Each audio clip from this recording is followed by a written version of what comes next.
What's going on, everybody? Cali Death Podcast back once again. Another Thursday for you, episode 36. Here with my resident homies, Joel, Joseph, and Casey. We're here for you every week. And we brought on a special guest, Wes and Kevin from the band Alluvial. Yeah, dude. East Coast. You guys were you guys always based on the East Coast? Always. Okay. Well, yeah, I moved here 4 years ago. I lived all over California for the most part. Like there's other than like the super far north shit like Mendocino and like Weed and all where all those weird motherfuckers are that like you know what I'm talking about? Like area. That's the only place that I haven't lived, but I lived in San Diego, LA, Ventura County, Fresno, Mountain View, San Jose area. So I'd exhausted all, my past like resources for liking it. And then I moved here, which I've always liked Atlanta.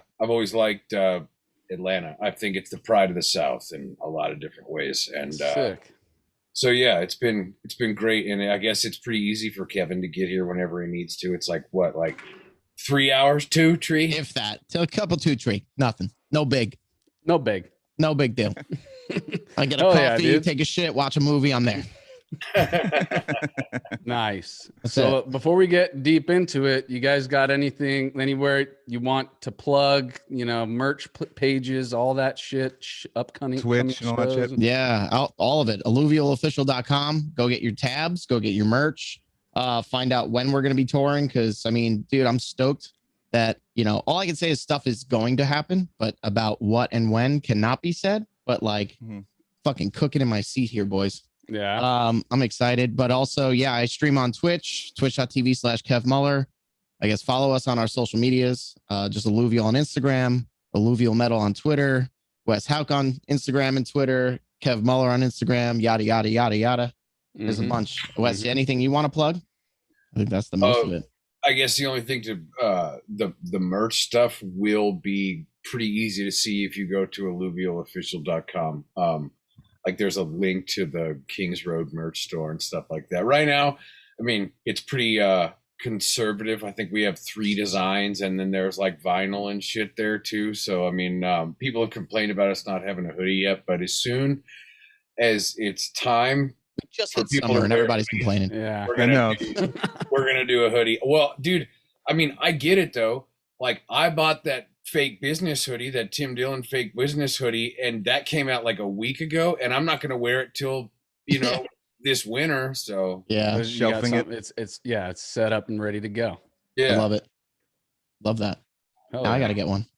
Dude, I've been listening to this other comedian, Chris DiStefano, which is like in that same circle, and I don't even know if he does merch. Now you're making me curious. Everybody's got a t-shirt now, dude. Tim Dillon. Cali Death Podcast is the only one that doesn't have a fucking t-shirt right now. We're working on that. It's actually coming very soon. Yeah, it's coming. Tim Dillon's doing the Psycho Fest over in Vegas. I don't know if you guys are heading. Yeah, that's gonna be incredible. Psycho Fest. Like I'm not entirely sure how many like other people who are going to attend that are going to be aware of like who he is, but pretty much since this whole like coronavirus thing started, his whole situation has improved. Like he's kind of blown up. So like he's got a crazy story too, dude. And you hear about his past and like how subprime mortgages and subprime mortgages. His mom's and she's crazy, right? She's just fucking legally insane, right? Yeah, his mom's a schizophrenic, and he's was, I guess, by in his words, not mine, a closeted gay for most of his life, and then like I don't know, in like the last 10 years or so has like come out. So like he's he's like I don't know, probably like one of the most interesting dudes, and he doesn't have a college education, but is somehow smarter than most of the people that I know with college educations. So he's got the gift of gab, no doubt, dude. That dude. He's got that East Coast money brain. He's from Long Island, that. Right? Yeah. No, where in Long Island though? That tells me everything. I don't know exactly. I'm looking it up. There's different places in Long Island. I thought it was just Long Island. Me too. Nah, bro. There's 2 counties, Nassau, Suffolk, and then in there's different towns, and every town's got its little bit of judgment. Is like Suffolk, is suffocation from Suffolk? Yes, Suffolk County. Nice. Yep, Nice. yep. Suffolk, baby. No fucking Suffolk. way. Dude, yeah, they're from fucking dude. It's so crazy, dude. Like, I guess growing up, it was always funny, and then knowing Suffolk, and then like being like, oh wait, they're in my backyard. That's dope. They live like Yeah. 10 minutes from my fucking house. That was Yeah. me and Decrepit for sure. Yeah. Oh yeah. Oh yeah. But yeah, I gotta dudes, find this out. that's all good. So how we usually do this is, I mean, since we got both of you guys, we want to know both your histories, and we usually just take everybody back to adolescence or even before that when you guys started getting into music and wanting to actually play or do vocals, you know, however that goes with you guys. We'd like to go through that whole thing with you guys, and then wherever you guys meet up, then we can just take off from there, and it'll Sure. be alluvial after that. Hell yeah. Hell yeah. Wes, you want to take it? You were Yeah, saying I'll about try to- I'll try California. to- So did you start out in California? Were you Yes, born I over was here? actually. I was born and raised. I was born in Southern California. I was born at Hollywood Presbyterian Hospital, which is like, I mean, from what I understand, it's like in Hollywood proper, but it like burned down a while ago. So that from there, I lived in Van Nuys for a little while, and then my parents moved up to the Central Valley, like Fresno, kind of like Yosemite Valley area. I grew up there. Got into playing guitar around the age of like 12, 13. And like, it was the music of the time that got me into it. Pearl Jam, Yeah, I was gonna ask Soundgarden, you. Nirvana and stuff like that, you know? And from there, my segue into like heavy music was punctuated and kind of like activated by the first wave of Fat Records punk bands like Propaganda and NoFX and all that stuff, because like the riffing was like pretty sick and picky and the tone was pretty sick. And then I went to a friend's house who had like all the stuff that I wasn't allowed to have. Like I think probably like at the time we're looking at like Sepultura was on like Chaos AD, and like Metallica was probably into Load. Pantera was into Trendkill. Like, so I had like probably 15 records that I sat there and listened to at my friend's house over the weekend. And I was like, oh yeah, like this is what I want to do. This You is got the tight. And super then, download, the super upgrade of software through that weekend.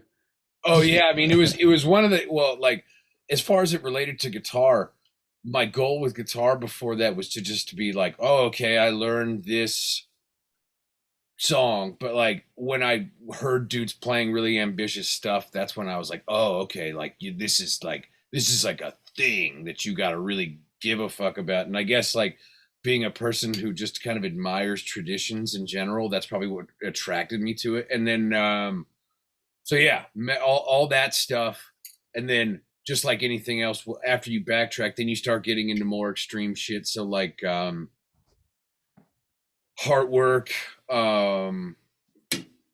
trying to think about a few other like death metal records, probably Pierce from Within around that time. Like there's kind of a segue from that into like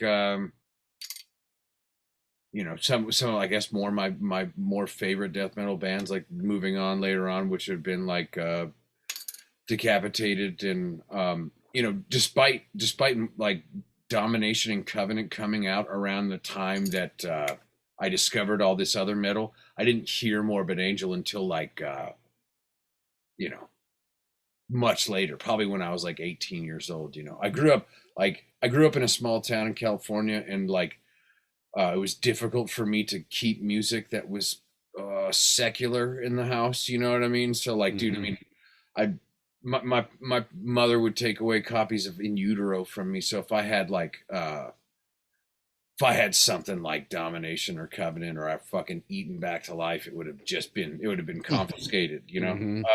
My mom always did that thing where she'd take the CD and just like smack like the disc and just smack it on the table and it would just shatter. Like that shit I hated. Dude. That's crazy. So did you guys have like hiding spots for your death metal and shit? Yes, I did. I did Rob Flynn's thing the other day, and I was telling him about this. Like, I had this shitty Vaughn's bag, and I kind of double layered it just to like be extra protective, and I would like put all my CDs in there. Like when I would get in trouble, or if my mom just had like a premonition that I was up to anything, she would just kind of routinely go through my room and take all my shit and fucking, like go through everything. So I would like, as soon as I just even got a idea that it was going to happen, I'd go and bury this bag of like CDs, like Vaughn's bag of CDs. Dedication, dude. Behind That's serious dedication. Tree in my house, in my backyard. Well, I'm sure Kevin had some hiding spots. I don't know if he had to bury them outside, but dude, mine, I'm sure it was just like, I used to play lacrosse as a kid, so I definitely had like a bucket in my closet where I'd like just like dump my gear, and like there would never be anything else in that, so I'd lift the gear and put the CDs on the bottom and just carefully lay it down. That's crazy, dude. So it's like death metal was like porn to you guys. Yeah, like but I had the problem where it was both hip hop and death metal, because I mean, like if my mom saw metal, she didn't like the graphic, that's fine, but like then it was like the parental advisory was the first giveaway for anything for her. It was just like, nah, fuck that, move it, get it out. And my poor grandmother, she would buy me everything back when Sam Goody was opening the Wiz, like waiting online for like, even if it was like Rob Zombie CDs, it was just cool just to like get a physical CD and be like, yeah, I got it, day of launch shit, But man, I had to hide all that shit. And then I'd pretend that I like, if my mom ever caught anything, she'd get the disc and she'd like the case and she'd throw it away. And I'll be like, oh, darn it. So meanwhile, I got the book of CDs under my bed. Like, shit away. Yeah, dude. You guys must have been just rocking Discmans and headphones then. All day. Yeah, I mean that, or I would or then you get in the car and you're free for all after you got a license, right? Well, I mean, CDs were at this time. I don't think it wasn't until like 2001 that you could burn CDs. Like you could go and buy those books. So like, one of my workarounds was just like getting like if I got something, I would just dub many tapes of it, and then just put Creed on the cover or something. Yeah. Jesus Christ Superstar or something. I had those. Remember that mini discs, the little mini disc players? Oh yeah, where there's like a little like long.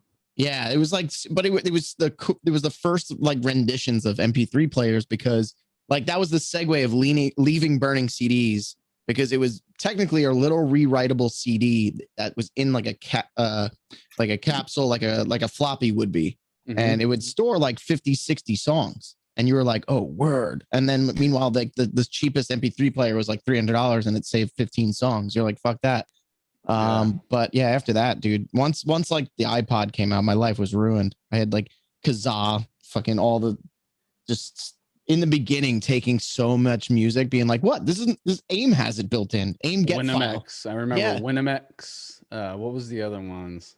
There was like LimeWire, Kazaa, Airshare. Yeah. I was gonna say right around that time, that was like a industrial revolution as far as like being able to get music, and sort of the websites associated with torrenting and shit, which is like more Kevin's generation. Kevin's 8 years younger than me, so like he was probably neck deep in that shit. And my parents' computers were fucked. Well, see, that's the thing. I didn't even fucking have my own like actual personal computer until like much later. But yeah, that was a thing. If you were a teenager in the early 00s, you were in that for sure. That was me too. I remember downloading Slayer. Was the first time I ever heard like anything close to extreme metal, was downloading Slayer off LimeWire or Kazaa. Yeah, dude, it's wild. I would still eventually, anything that actually was worthwhile, I would still buy the physical copy though, after we came across it. I never downloaded shit on my computer because I didn't really, I was always at my buddy's house, my buddy Dan Kenny, and he would love the boy. Yeah, dude, love Danny. What up? But yeah, dude, he'd be the one fucking all day just like finding shit for us, and then we'd sift through it. He does it to me to me now. I'll get a 4 a.m. FaceTime like, have you heard of this band? Do you know this band? Him and Missy will just be chilling. Hey, have you listened to this surgical subflamination? I was like, no, man, I haven't heard that one. He's like, haha, I got out death metaled you. Oh, he definitely loves it when you haven't found out, you haven't like found it or heard it yet. Oh, if he finds a New York band that I don't know, I don't hear the end of it for like months. Totally, dude. So that's how it shit. was when we were in high school and shit. And then we'd end up fucking going out to Amoeba or going out to fucking down to Santa Cruz and end up fucking trying to find all that shit. Mhm. Was it like reading Cynic like and Death were one of the two main bands that I remember finding from Torrent.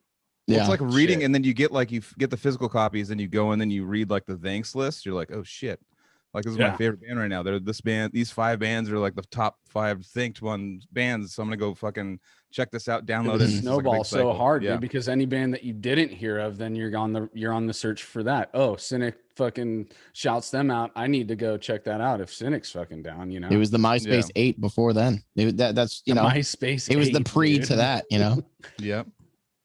Hell Fuck yeah. yeah. Crazy. Well, back to Wes. So Wes, you were saying you were listening to like getting like down the death metal rabbit hole at a certain point and hiding CDs and stuff like that. When did it start? Like I mean, you basically probably were into like more Pantera, obviously. I can tell when you're playing that Pantera and Dime was a humongous like influence for you. When did that like take over? Because I can tell in your style of playing, there's a lot of Dimebag like influence in that.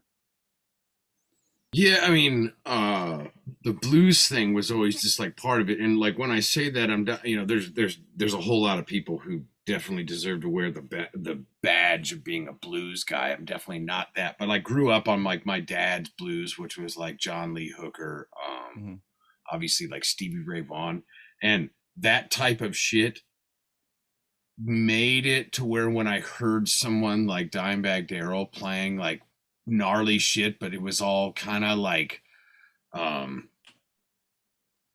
bluesy, you know what I mean? Kind of like flat fivey, kind of just like slippery licks. And so it made it go like, oh wow, so this is like a real extreme version of that. So like it paired nicely with it. The death metal part of stuff, like this is a weird thing too, and I've thought about this. Like if there were ever a continuation to Great Southern Trendkill, I feel like the Decapitated Brothers like achieved that with Nihility through Organic Hallucinosis. It was like, two brothers. There was like this, like that type of sort of musical relationship. And like whenever Trendkill came out, it was like them at their most extreme. So like the logical conclusion that I came to before Reinventing the Steel came out, I was like, man, this next one's probably going to be crazy. It's probably going to be like a fucking death metal record. And obviously it wasn't, but like, it was almost like I felt like Vogue and his brother like were like, well, we'll take it from here, Yeah. Vogue's And, got a lot of that Dimebag style to him, and touring with him, he was all about Dimebag. Yeah, I mean, dude, he's one of the greatest living heavy metal guitar players right now, that guy. And I mean, dude, like when I think of people that have just, no one's been tested harder than that dude, and he still just like keeps on going and has a very positive attitude. I think it's awesome. So shout out to that guy and his music and his band. But yeah, the the thing with death metal for me was like, I guess, if I'm gonna list off, I guess, like the death metal bands that I can think of that I think just like have left a pretty big touch on me, it would be like Pierce from Within through like Effigy of the Forgotten. I mean, Suffos' new shit is great too. You know what I mean? Like they're one of those bands that's just continue to get better. So I'd just say, I guess everything that Suffos really done. Aeon. Can't wait for that new shit. Yeah. Oh yeah. Obviously Decapitated. Morbid Angel, specifically Domination and Covenant. I'm trying to think. Formulas for sure, but I'm just trying to like think of everything. Start having like an NBA chart, just be like, which one's better, dude? Don't feel like you're you need to fucking keep listening to your favorite bands and shit. I mean, well, no, I'm just trying to think off, because here's the thing, especially when you're talking about Dan or Kevin.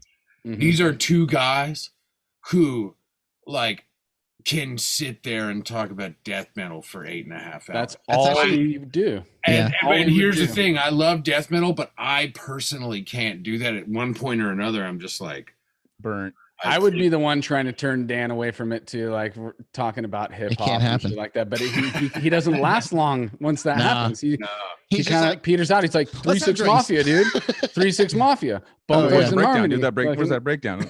Yeah, dude. I think what started our friendship. He's gonna love listening to this, by the way. Dude, Dan, you're hilarious.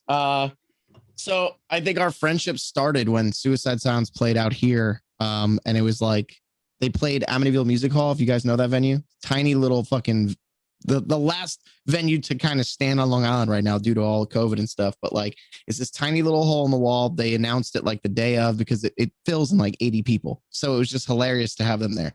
And then we all got hammered, and I was just sitting next to Dan on their bus. He's like, "Do you like this band?" I was like, "I love this band."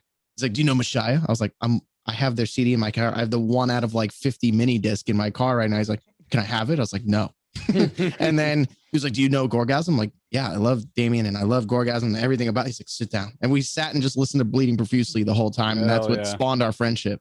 So I don't know if you know, but our first death metal band was together, me and Dan. We were in Carnivorous. I don't know if you ever dropped that one on me. Yeah. Oh, of course he has. All right. So yeah, I was the vocal. We grew up in the same town, dude. So this is like, high school was when we started hanging out. I was probably like 17. He was 16.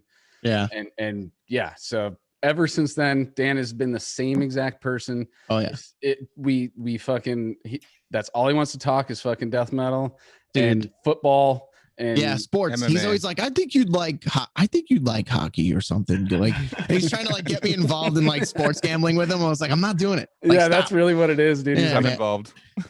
he got Joel. It's a pyramid scheme for all of you. He's got I made money. Yeah. Jesus. So, and then, and him and Pat too. His brother, Pat. Both of them are just like, MMA, bro, come over. Pat was his first band was with my younger brother. It's like we were the only 4 death metal people in Pacifica. Damn. At the time. Man, not to pivot too hard. How many of you were in Animosity? 0. Zero? Oh, wait. Then who fucking said, why am I tripping? I think Pat or someone was like, yeah, Joel, maybe. I think I might have been introduced to you as that. So yeah, maybe. I mean, we met. We were hammered at NAMM. So NAMM. Yeah, that's what we were probably fucking around. But no, Dan and when Dan was in Animosity, we talked about it before on here. We're like, me and Dan got the offer for the bass player to be bass in Animosity. That's and I was probably like, what I'm thinking then. And I was all, "Fuck you!" Like, I'm fucking unique leader, dude. Like, I'm sticking. Like, I was like trying to like hold to my, I'm fucking like 23, 22. And he's all, I'll do it, man. I'll do it. That's how he got in Animosity. But yeah, that was definitely that's basically what got him started when all the Suicide Silence shit. But that was like got the ball rolling. Was like Carnivorous meets crazy. Odious, and then from there we meet everybody else from Santa Cruz, and then just totally. But yeah, cool. For NAMM, I'm in Animosity. Yeah. That totally sounds like something you did. Just like, I don't know this dude. I'm gonna fucking say I was in Animosity, dude. NAMM. I think that's when I met Wes like 7 times, dude. That's when I met Wes for the first time in the flesh. Like we'd had already been talking on the internet, and I remember like this is when it was still in the air about like if I was gonna be doing it or someone else, and yada yada. We were talking. And then he's like, "Yeah, I'm coming down to the bar now." I was like, "Fuck, I'm shithoused." like this is gonna be a bad first impression. And then right away he's like, I know when I'm being too much, and if someone encourages it, it's just gonna keep going. And I just remember I have blacked out vague memories of me just like shoulder bumping him hard. And I remember the next morning I was like, I just lost that gig. There's no way in hell this is gonna happen. I don't even know. I probably shouldn't even bring this up, but I don't know. It was like me. I love when it starts like that. Yeah, it was me, you, Dan, Pat, and like some of those like Suffo guys. Yeah, Charlie and Derek were there. Yeah. And like fucking Pat gets all wasted. And like all of a sudden gets pissed off at Derek and just like jumps at him and tries to swing on him. I had to like grab him and like, what the fuck are you doing? Like, dude, what the fuck? Because like he gets all protective over his brother. He gets like really drunk and he's like, you trying to corrupt my brother? What the fuck? Yeah. And just, like I had to literally pick him up and carry him out of the fucking place. Like, see that part just zoomed back. I remember everything about that. And Derek's all, I don't know what's going on, man. It's all good. I don't know what's going on. Like I was just like. Yeah. That And then 5 blackout, minutes man. after that, everyone left me at the bar. I did a 360. Everyone was gone. I was like, well, I'm just gonna make friends here at the bar. Then I don't know what happened. Yep. Jesus. God Well, damn, Nam is 360 growing. you would still be facing the same way. You mean 180? Right. I did one of these. I was just like, they're gone. yeah. All right, let's keep drinking. Just Nice. let's just keep doing it. I just remember Black, like kind of like semi browned out, hanging out with the singer of the Bad Wolves band. I don't even know. Okay. Like, I was like in the circle with him, and he's just all like, just had this like energy of this like, yeah, dude. Fucking I think at scary. one point I was leaning on Wayne from Hatebreed. We just bonded that night, and then I just was like, "So, what else you doing?" Like, just I probably asked him the same question 18 times. God, now looking back, I'm embarrassed, but it's fucking Did you get hilarious. sick? Did you get anthrax? Maybe. I got super sick. I don't know. I don't think I did. No, I didn't. I'm confused. I go to the video game conventions. I was like, I remember getting sick, but I was good. Yeah. Fuck yeah. Hey, we steered speaking too of far those away from Wes. Speaking of those conventions, is the TwitchCon thing? Is that at that Anaheim Convention Center thing? They've had it at a few different places. I know last time it was in San Diego. I think that's where they're gonna try to keep it. But there was one year it was in. It might have been in Anaheim. What is it like in terms of like to compare it to like the sheer magnitude of like booze and just like, on the floor it's not bad. Like I don't even think they serve in the convention or nothing. It's not like NAMM where there's a fucking beer booth every 20 feet. Like that shit was awesome. When I saw that the first, I was like, so it's not like a drinking crowd all day long. No, but surrounding outside it, like all the bars and all like the hotel bars, they pack the fuck out. So it's just kind of like your convention is like everyone's there with their badges, like, oh, I stream this, we should connect. Oh, you're a partner, let's hang out. And then like oh, we're meeting up on the rooftop of fucking blah blah blah, and they're comping like free drinks for the first 3 hours just to get the place like packed in. Ooh. And then after that, like up the road, there was an emo night, so you got kids fucking just getting hammered there. And it definitely just not on the convention floor, but right outside surrounding it, everyone's fucked. Dude, what was it? Are there people selling illicit drugs in the convention center, like Molly and fucking Coke and stuff like that? That seems like that would be the Twitch crowd, I mean, probably. Twitch. But like I said, it would Crowd. totally happen at like the events for sure. Like, dude, emo night was just all like gamer girls coming out of their shell. Like these little like introverts that like have fan bases of 10,000 people are just getting like, okay, let's get hammered. Where I feel like musicians, we're just like, we walk in, we're like, where's the bar? Where's the green room? Like where am I? Where am I getting fucked up right now? There's no other mission. And who's getting fucked up with me? Yeah, exactly. It's like we kind of go there like, where's all the people I've met on years of touring? Where Twitch is kind of like, oh, let's grow for opportunity. There's companies there and all that stuff. But I think NAMM is funny with the companies. And they're all microdosing LSD. Yes. Yeah. But dude, it's all just as fun though. I'll tell you that. I've had so much fun. I think I have a video on my phone at me. Like, I have a video on my phone I just brought up the other day. I don't know where. I got to see if I still have it now. But there was like outside the emo night. I was, again, probably blacked out. And I saw this like homeless dude with a headlamp with 5 teeth on combining both rows. And he was just screaming at himself. And what do? I put my arm around him and said, here, man. And I let him scream at the phone. I was like, you tell him. And he continued his message at my phone. And I kept making out words of him going like, I'm coming out you, Johnny. I fucking told you. I was like, yeah, tell him. Fuck that guy. Johnny's watching right now. Johnny is watching. It was right getting now. so loud. It was so fucking hilarious. And all my friends are like taking 10 feet back. Like they're just like, what are you doing, man? I was like, this guy's fine. Yeah. Oh God. You need that for the story too, dude. Like, I mean, I've sang with random people walking down the street in San Francisco. Oh, yeah. Dude, just jamming like some Al Green or something, and I'll fucking jump in with him. Yeah, dude. When you feel it, you feel it. And they feel it too. They're like, oh shit. We had a real connection that I mean, night. obviously you might catch the wrong dude and you'd be like, don't fucking sing with me, dude. Hey, you tried. You tried. It's all that mattered. The universe said no. Yeah. But yeah, I love how this all starts with death metal. That's why death metal is the best thing to happen to planet Earth. Totally, No, dude. I agree. And you'll I agree. realize that most people who are in this genre like a lot more than just death metal. So we can actually vibe with a bunch of different people, you know? I purely feel that once I've like I don't want to say converted, but like once I've shown someone like I would consider a normie the beauty and the essence within death metal, I'm like, once you start depicting where they're from just in 5 seconds of listening to the band, you have now just become such a better human, because now you are just so like aware, like I just saw a whole different planet here. Like what was it? I was in a streaming group, and like one other dude was like, I wanted to say something funny just now that he was from Cali, but I'm realizing again now everyone is from Cali. Someone made the joke of like, oh, you don't get along with West Coast dudes. I'm like, yeah, you're right. No, but it's not true. What's up? No, because there's people that play like on their streams, they'll play music and like they do I don't know if you guys watch it at all, but there's people that do like playthroughs, but they're playing along to a video game, kind of like Rock Band, but they're playing real instruments. And it's someone has had it all charted in real so they can actually play it as it shows up on the screen, like it's DDR. Like Casey's the next level. What's that? Didn't you play in a 8-bit, or was it 8-bit, Casey?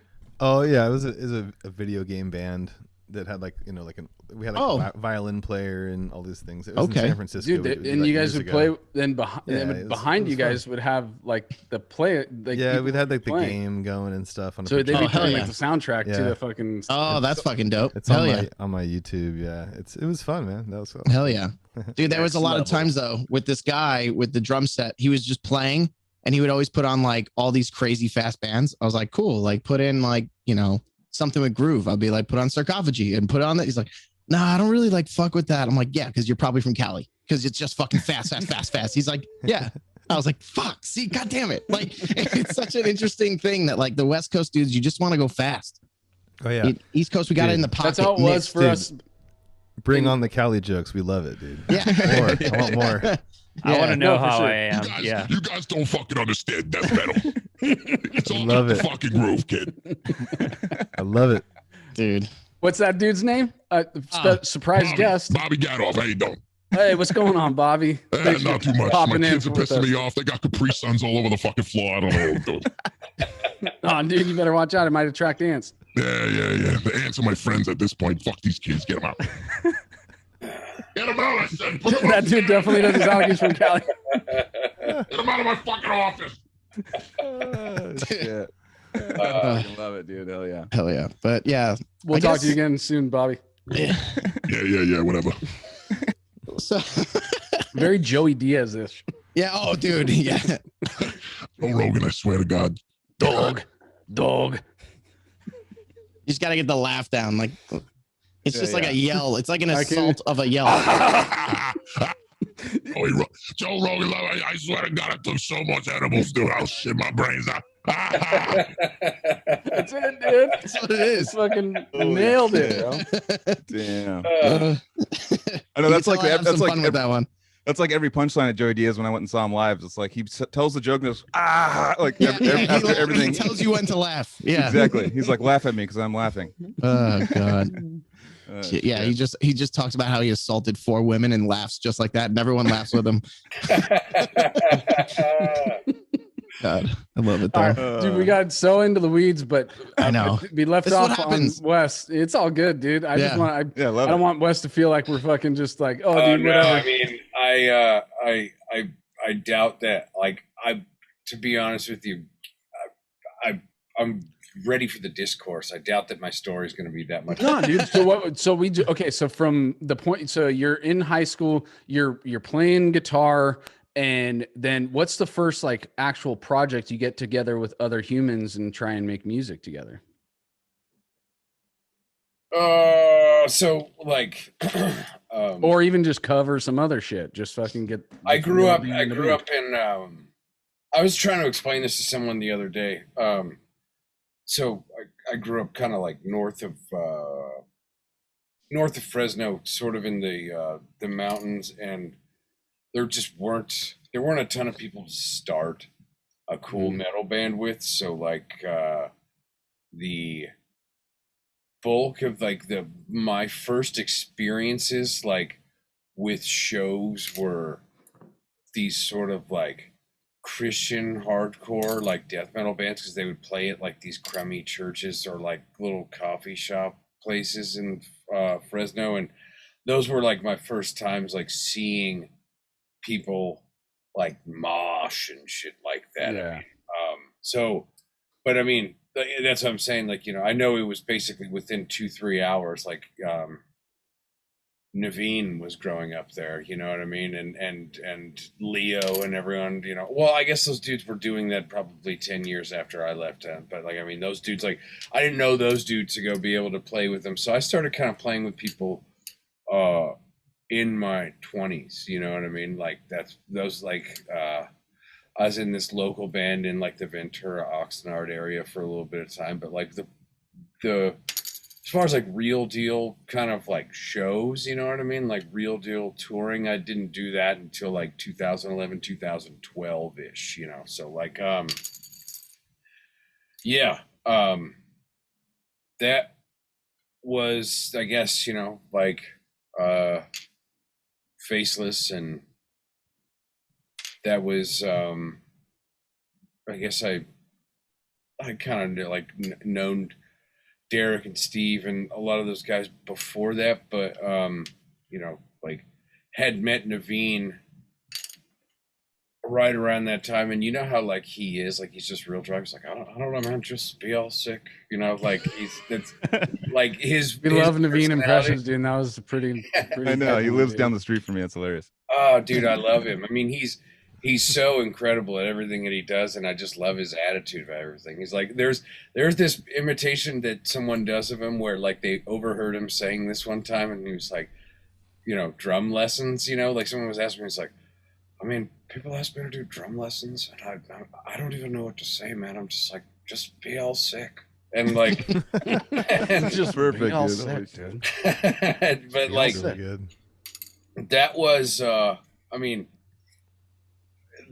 I guess just the only reason I'm sort of bringing that up is like he was in Santa Cruz, like sort of in that area, and that was like a few hours away. There was this quite a few like metal bands sort of developing, but I was in like this weird like pocket of California where there weren't a lot of people to play with. So I mean, like as far as like my band sort of situation stuff like that happened much later on in life, but I guess I just played. I just had a whole bunch of time to prepare for, you know, playing. Did you write your own shit with like a drum machine before all that, or no, I mean I think about this too. Like, dude, if I had like Superior drummer or something like that when I was a kid, I'd have never left my fucking room. No, I mean, I just played and kind of like recorded song ideas on like a little boombox and stuff. I'm telling you, like I had like one or two friends that had like played drums kind of well, but like nobody really wanted to start a cool metal band in that area. So like me and Kevin's bands now is like basically the band I wanted to start since I was like a teenager, but like I finally made it happen. nice, dude. That's how did you get connected with Keith Merrow for that first album?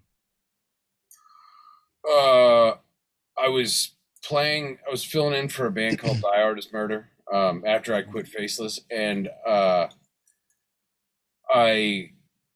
around that time, I was just kind of like compiling ideas for what would end up being like that first song Colony off of the first record. And there's a few other things that I was piecing stuff together. And there was a very brief period where I was maybe going to play with Die Art full time, but Sean was playing bass at the time, and Kevin was going to come back, and being that he was one of the main songwriters, he just wanted to go to play guitar full time, which is totally understandable. But like my dreams were dashed kind of joining Die Art for the time, so I was like, oh fuck, well I better kind of figure something else out. And I guess yeah, just ended up kind of recording some of that stuff with Keith, and like I didn't really know at the time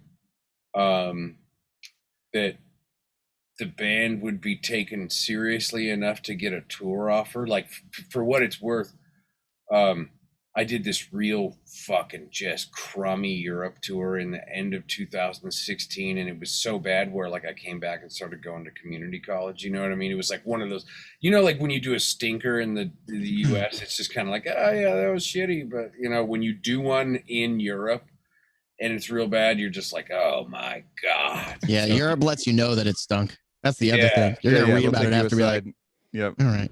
So like I came back and I was in community college, and that record, like the first one came out, and like my expectations for it were pretty much nothing. Like I didn't really do anything to, you know, other than these very quick visualizers that were just there to make people aware that the music was coming out. So like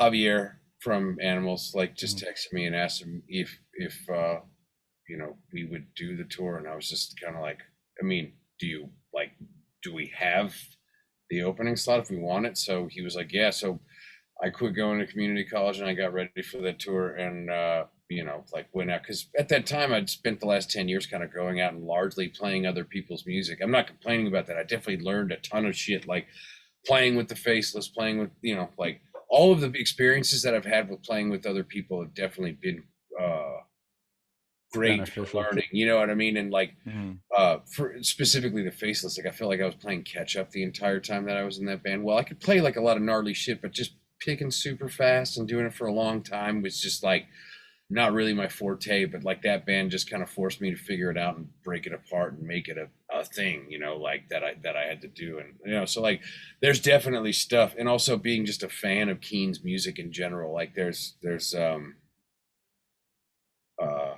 Planetary like was a pretty big record, you know, like I super dug that record. So like, yeah, there's definitely some stuff that I picked up skill wise and everything musically along the way that I've kind of like brought into this band that maybe aren't direct influences, but they maybe kind of like prepared me for it now, you know. Did you recorded on Autotheism, right? Yeah, I recorded a solo on a song called Emancipate, the very last solo on it, and then I added that song 10 billion years, which like you have two camps, like every once in a while, like there's people who hit me up, or they'll say like, oh man, like when that record came out of Autotheism, fucking, you know, for the most part, like people really didn't like it and shit on it, but now like people look back at it with rose-colored glasses. But there were people who thought that I wrote most of the music on that album. For just clarity's sake, I went and listened to that most of that record one time when I hung out with Keen many months before I had ended up joining the band. But I contributed one song, that 10 billion years song, and I always loved the whole album, actually. I mean, dude, it was great music, but I think the bulk of the people out there who were fans of it thought they were going to get smashed with another Planetary style record, you know. Totally. And but he went like a lot more artistic with it, and I mean, there was definitely a style change. And I mean, like I said, I think now people look back on that record and celebrate it more than they did at the time. It was refreshing, definitely. I remember I did probably 3 Planetary Duality tours, and so like, you know, I loved the album, but like just hearing it like constantly, like it was like when it first came out, I was like, damn, it's got everything I want, like in one album, you know. But just getting smashed with it over and over again, like I thought Autotheism was a good kind of relieved me. It definitely brought me. They brought some Opeth in there. They brought some all kind, you know, the stuff that I was starting to get into as I matured as a metal musician. But that's what I think really it brought.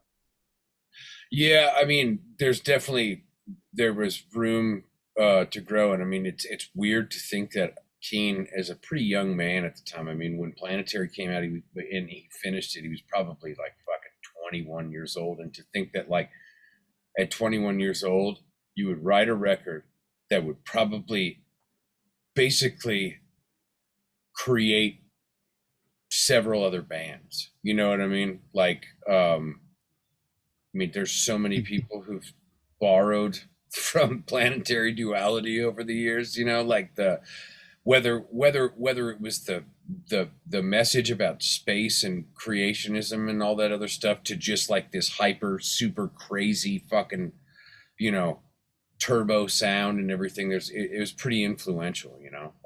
And I think that probably nowadays autotheism gets as much credit as Planetary does, which is a good thing. I love that for Keen because I think it's a great record too. So it's like the Caddyshack of metal. I was going to say that not celebrated when it came out. Dude, it's the reason what's his name killed himself. Really? Yeah, the director, the guy that wrote Animal House and all that stuff, and then Caddyshack came out and everyone hated it, and then 10 15 years later it became a cult classic and everyone loves it. Damn. He had to go to rehab and stuff and disappeared. Yeah, there's a whole documentary about it. It's fucked, and it's told half by Chevy Chase. So sorry to make it dark in here. No. I like dark. I was just going to bring up Firewalk with Me. That was a movie that was booed at Cannes, but now it's regarded as a fucking cult classic. As when it comes to, I think it's just when you set standards. Like how you guys are saying, Planetary was here, right? It was fucking and then I don't even know how to say the other album, but it's just other people perceive it differently, and then when it's heard on fresh ears, it's different. I was going to go off on that director committing suicide, fucking an artist that's so into making his art to the point where, but he's also really into the reaction from the other people. Oh, for sure. So it's so much to where you actually, it's that validation. Your life, dude. You end your art life because nobody else liked it. And it's come on, dude, make it for yourself first. And it's fucking Caddyshack, dude. What the fuck? Yeah. I mean, now it's not like you're fucking, trying to knock down, end communism or something. Yeah. Well, I think it was the whole thing that I don't want to go too deep, but it was the fucking, what is it? The gopher just doing the dances and stuff. It's all that was thought of by the movie people, not him. It was he was told, he didn't get final cut. Right. He didn't get final cut of his shit. That's another thing that hurts directors, dude. If they don't get the final cut, then it doesn't matter if it's a fucking box office hit. It's not what I did. Yeah. I mean, I totally get how something like that could fuck you up and maybe make you want to end your life. But imagine being you do an Alluvial record and then you give it to the record label and then they have people add a bunch of comes shit out like to Kids it, Bop, take and you're parts out and fucking all that shit, and you're just this is Alluvial's new fucking full length, and you're no, it isn't. Yeah. Right. Well, dude, there's certain parts of this that I guess become easier when you just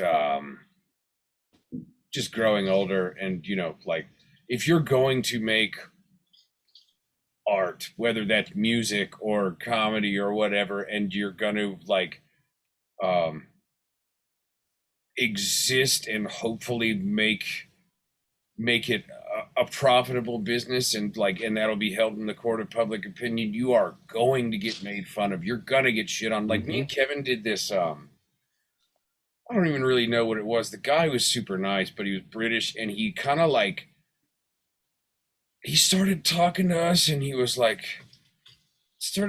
was that? Do you remember? He was sitting there, and he was kind of walking us into this thing about mental health and online bullying and shit like that. And I really quickly was look, dude, I think that shit, complaining about that shit is real dumb.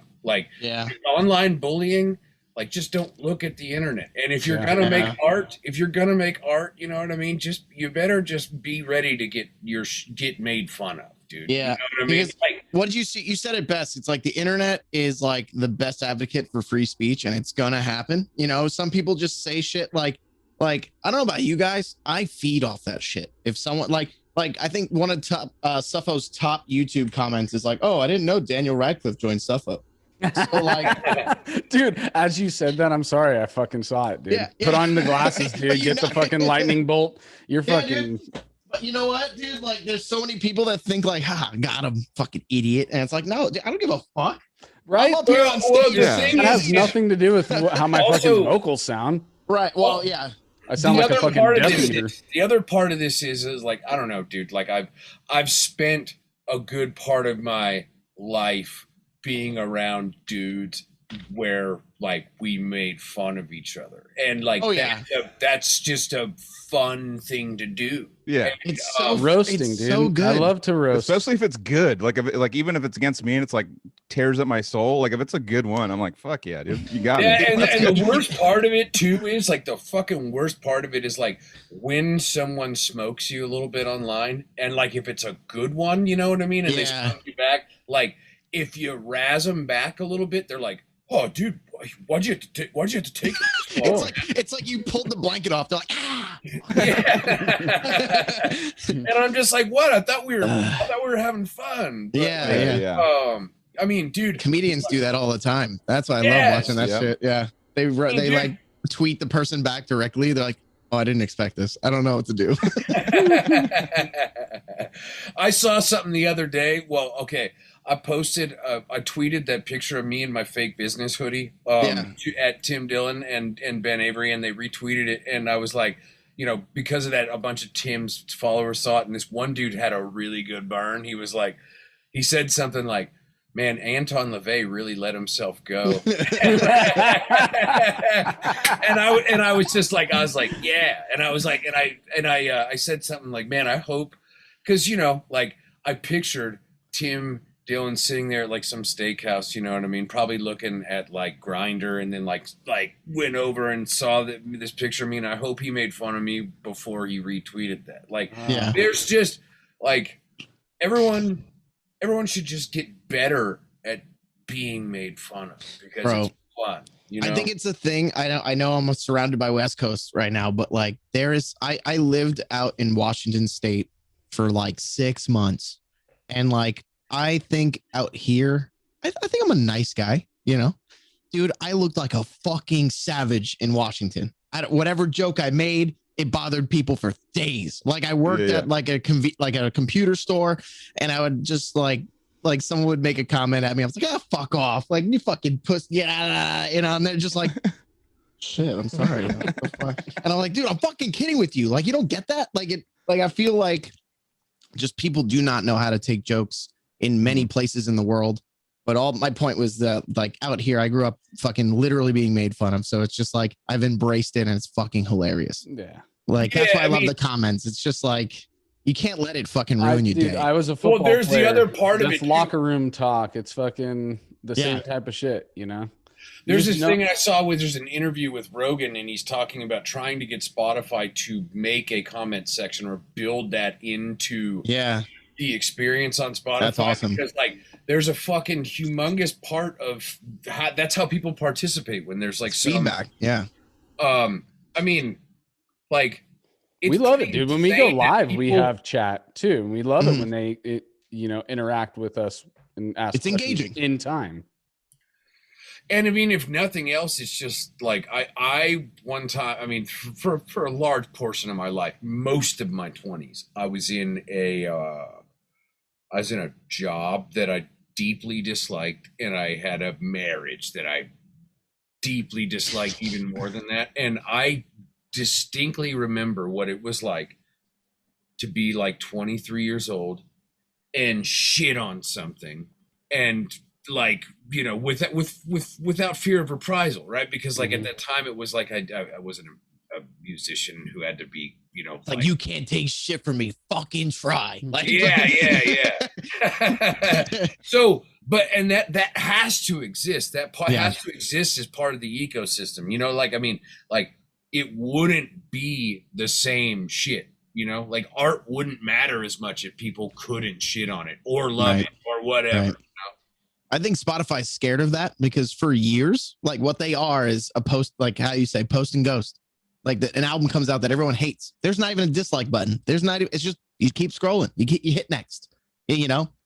I wish. I bet you they are scared of it. Those motherfuckers. They are. They don't want to lose. I mean, Netflix is scared of it. What Spotify is, dude? It's this giant, multi-billion-dollar company, and they don't make anything. No.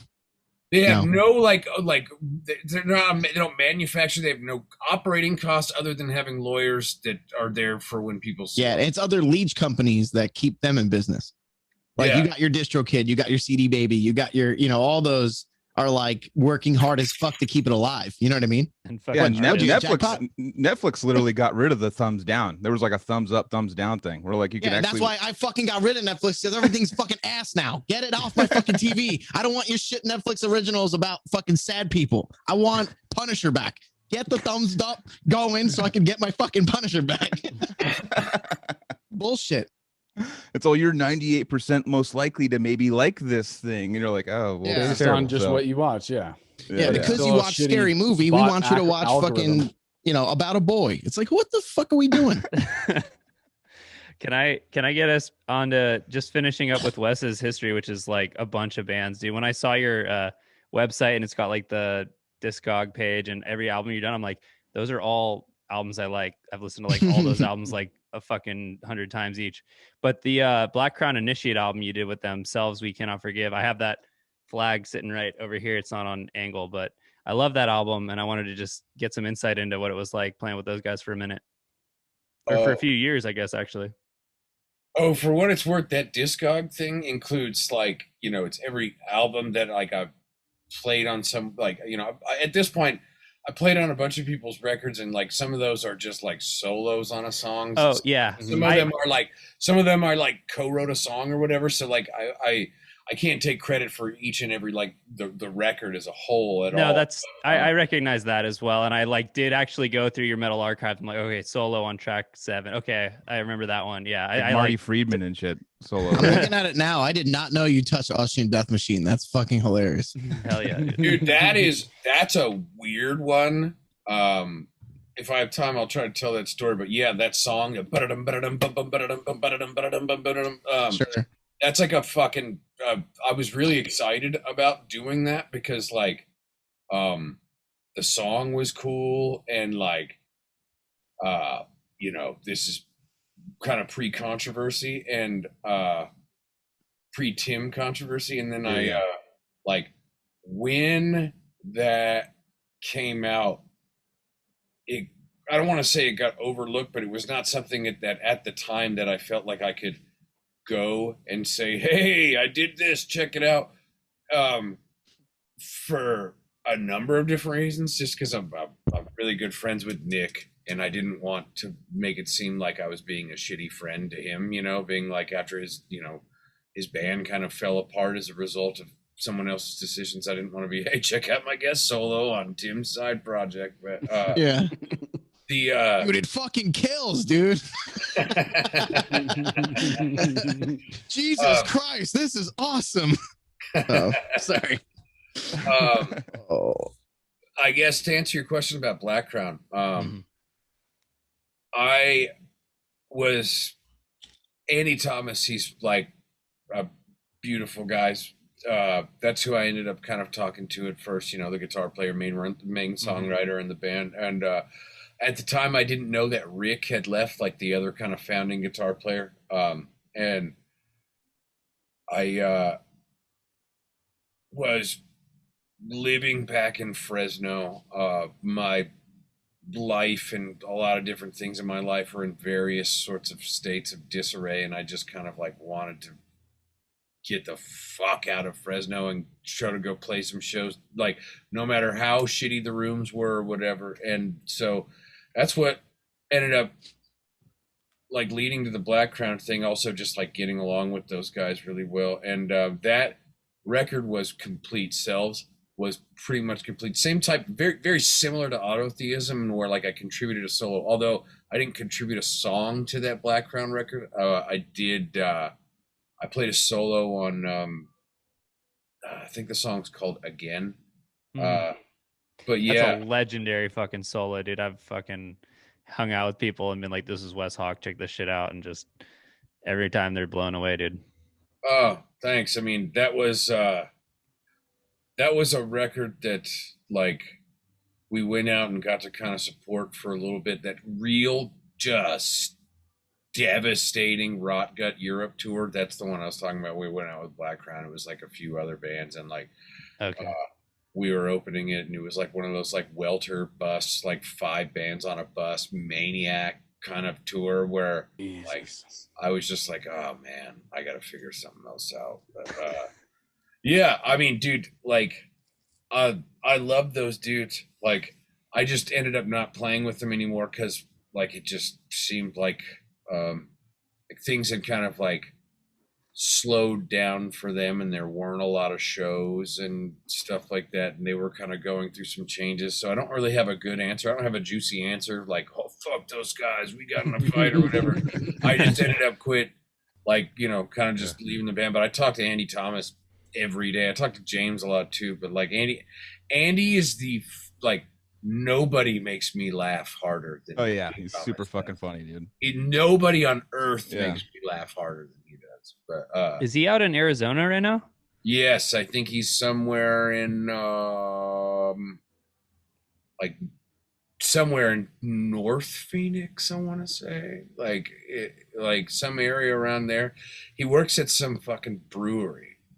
He's doing uh like where they're making like his girlfriend or soon to be like fiance or whatever. She like manages the place, and like they both kind of like work there, and like I think Andy's like kind of making beer, you know, in some of those big like stills and stuff, and he's just playing guitar and like working on new Black Crown music, which is weird. I mean, I'm really glad for him because I don't know if you've ever been to Reading, Pennsylvania, but it is just among one of the shittiest places on earth. Like, it's like it's kind of like West Virginia. You know what I mean? Like anywhere you've been in West Virginia, but like Boone County.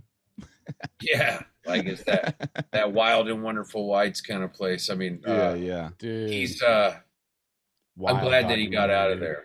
Yeah. I haven't ever been out there, but I've heard a lot. I mean, Rivers of Nile, right? Like a lot of those bands have that kind of story of coming out of that area, and it's cool to have that perspective being kind of given to me through the art I listen to. And otherwise, it's hard to maybe from Cali. It's kind of hard to hear about that stuff. You know, that mainstream. I don't know how to get into it, but it's not always the main news is about how things are out there. You're talking about just regionally, or like you're talking about the bands that are from there?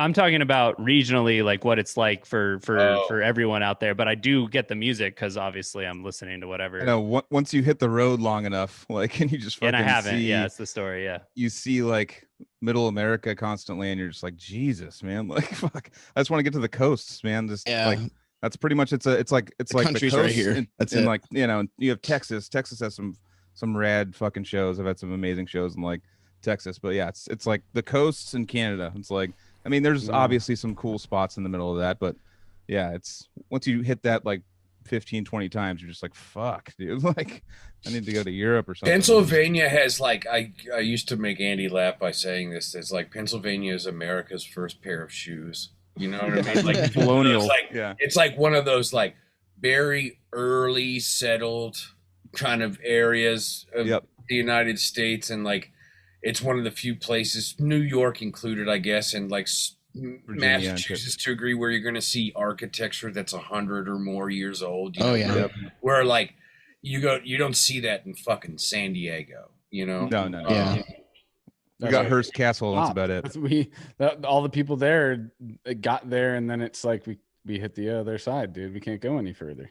Hearst Castle, that's in like, is that near like Pacifica and shit like that? No, that's more south. That's more like, I'm in Santa Cruz, so it's probably like, I want to say it's probably 3 hours from here, south. Someone told me that there's that William Randolph Hearst guy, like he had a whole bunch of like crazy exotic wildlife, and like a lot of it got out. So like there's zebras and shit that run around up there, like around like in the area, and like I guess zebras are super unruly. You can't tame them. Like they'll kill people and stuff. So it's like tigers, murderous zebras, horse, and all kinds of fucking shit. Yeah, that it's like a big problem. Oh, dude, it's always a big problem with that. Like, for another example of that would be in Hawaii, some person fucking let go a bunch of fucking snakes. There's no snakes in Hawaii, but then they get out there and they reproduce and get bigger, and then we get the fucking dumb idea of, oh, let's bring a bunch of mongooses over there. So they bring the mongooses over to take out the snakes, but They're now biting all the ankles, bro. Mongooses fucking digging in your fucking cooler when you're on the beach and shit, trying to grab your fucking nuts. Yeah. But that's what it is. It's invasive species, you know? It's like, I love those videos of like mongooses, or there's that one video, there's like this vacation island where there's those monkeys that will go and like, they've gotten real smart and they'll just go and take people's booze. You know what I'm talking about? Oh, dude. Yeah. My brother-in-law has been to a place where he literally had to fight monkeys to get his shit because they were trying to steal his shit while he was on the fucking beach. Dude. Just squaring up. Not fight monkeys, but like he's like there's videos of him like throwing shit at them. They're like trying to grab his shit. Yeah, dude.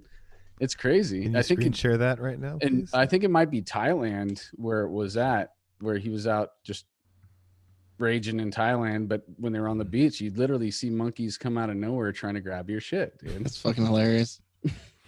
Not to sidetrack too hard. You ever see the video of the guy punching a kangaroo dead in the face? Yeah, yeah, dude. That's a classic, dude. And that kangaroo's like, what the fuck? No, but it's because he's grabbing his dog. Yeah. He's like holding his dog, choking it out. And it's just I mean, what else are you going to do, dude? Right. That's just act on panic and fear.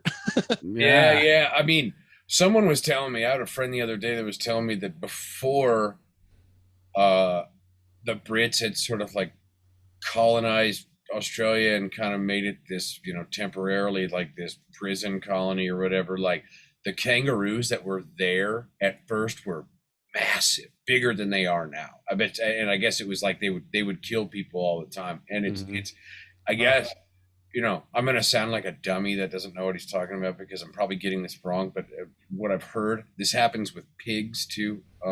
When an animal gets to a certain size, they have like a pituitary thing where they're just constantly like creating growth hormone, you know what I mean? And it makes them get super big and unruly. And the same thing in Louisiana, you know what I mean? In like the 1700s and 1800s, there were just a whole bunch of like boats coming over from Italy and Europe at large, and they would bring pigs over, and there's this big, you know, like the feral hog problem in America, like that's going on in Louisiana and Texas and all that other shit is literally that old, like 200 years old. But these pigs now, they get so fucking big, they get to be like 1,000 pounds. I'm not even shitting you. Like, you might think like, whoa, no pig doesn't get to 1,000 pounds. You can look up pictures of these pigs, and they get so fucking big that they kill deer and stuff. You know what I mean? Yeah. They'll chase down like a fucking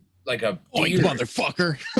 Aren't they more like hogs, like warthogs at that point, right? Because if they're wild, they're not getting fattened up like fucking farm pigs. From what I understand, that like you know, the pig that you typically think about on a farm that's all pink and it doesn't look like that at all. From what I understand, if you let one of those in the wild, they will turn into those hideous beasts within like weeks, dude. I don't even think it's more than a month. They start to show. What I understand, there's probably something that I'm not getting right about that, but I've totally heard the same thing, dude. But also think about this, dude. Like, think about the size of your dick. The size of your dick's gonna grow if you lose weight because if no one touches it, it's fucking growing huge. No, so it's like a pig's got the tusk.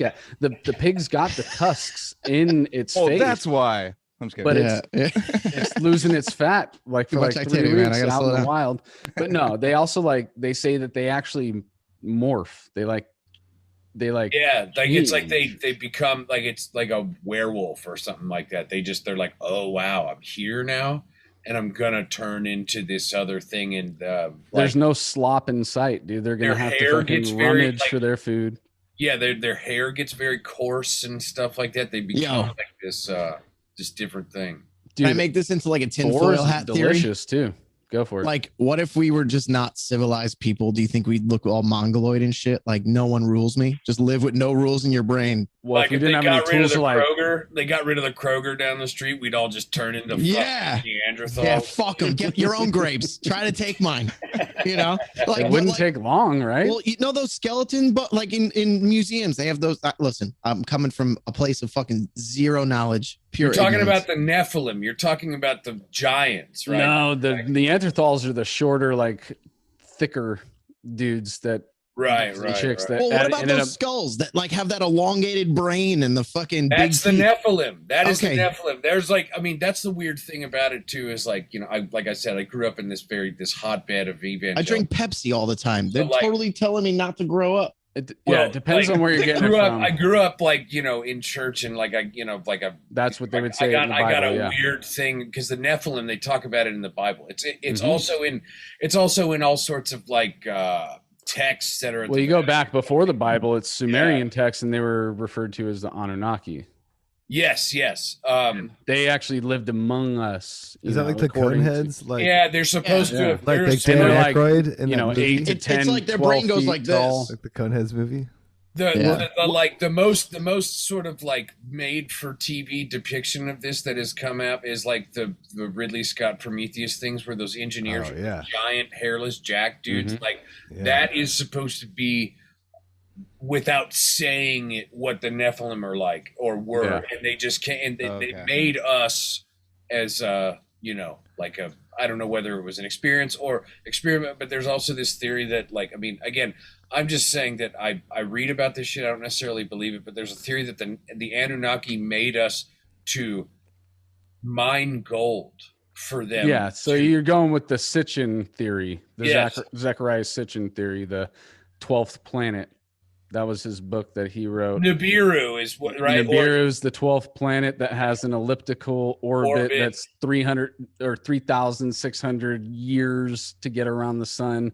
But yeah, I mean, there's holes in the theory, dude, but it is a cool fucking thing to think about. Oh, dude, that shit is the most, it's probably not accurate, but man, it's fun to think. Oh, totally fun, dude. Super fun. You know what? That, like, so on elliptical orbit, meaning like, so it gets close enough to the Earth at one point throughout that, or maybe 2 points throughout that 3,600 years, to where a few of them could pop off and see how we're doing over here.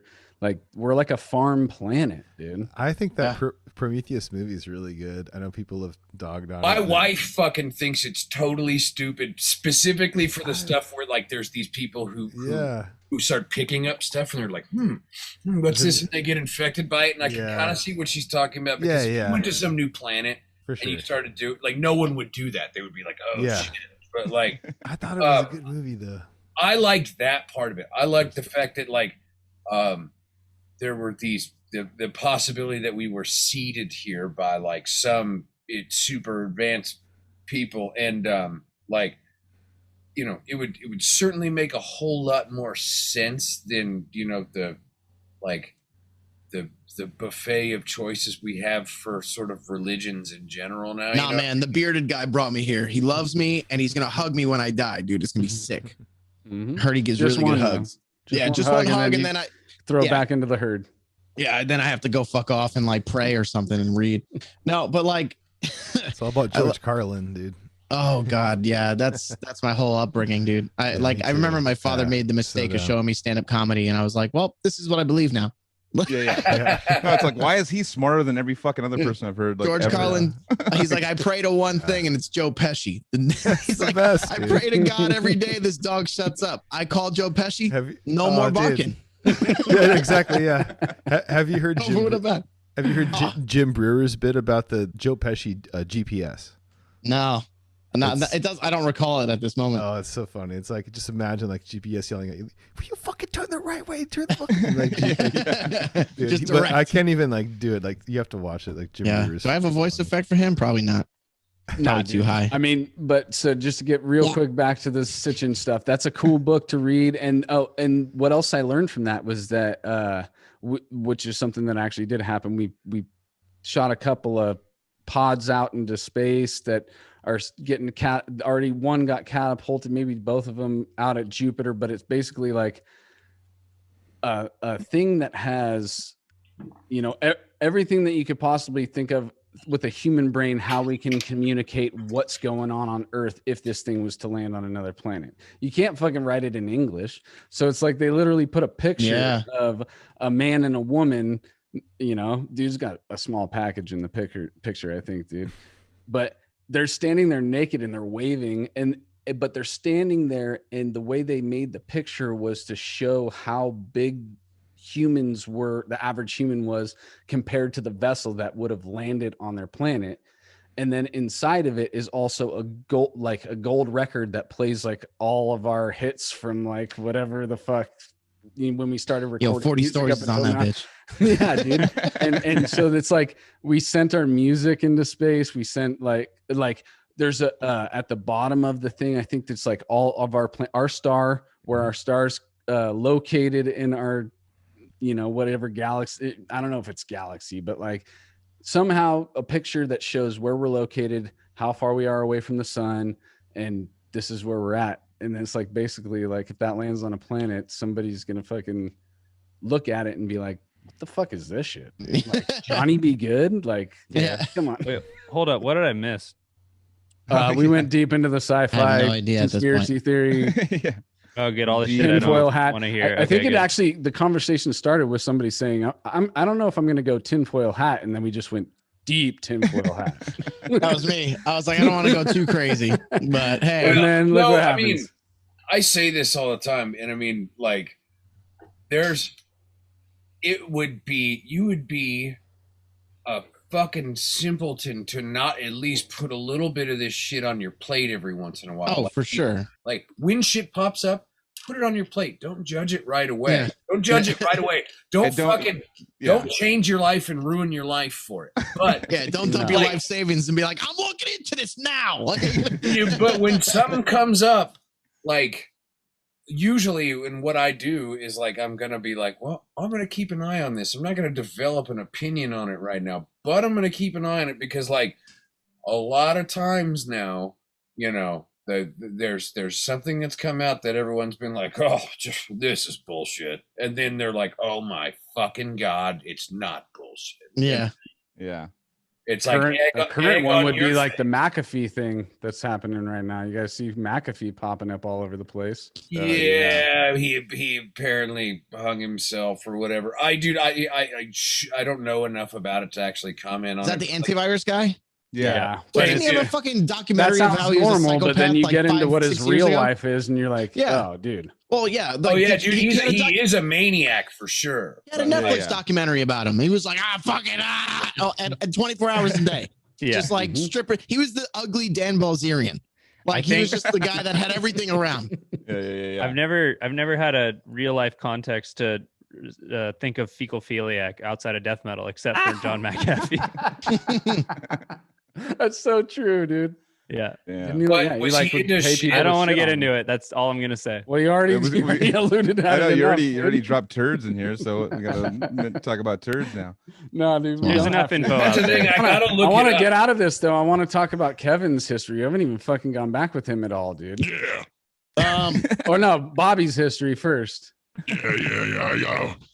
I finished middle school. My father fucked off, and I started playing ever since life was shit. I'll be right back.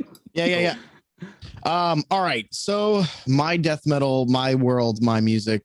What the hell did I do to get here? I would say even before death metal, did it start somewhere else? Oh, for sure, dude. I was all right. So I'm born 91. I ended up in a world way older than myself in the sense of like, I guess trying to find, everyone kind of goes on this journey, or at least I think everyone does. I'm starting to realize nowadays no one does this, like in this newer generation. But like, I feel like once you start going to public schools and hanging out with people, you're trying to like, I like tech decks. Do you like tech decks? Let's hang out. Like it's just one of those things. And then I guess when you start growing up and you start becoming like your real person and you start realizing like, you learn how to deal with people and trust people and yada, yada, yada. You find your interests. Mine was always music.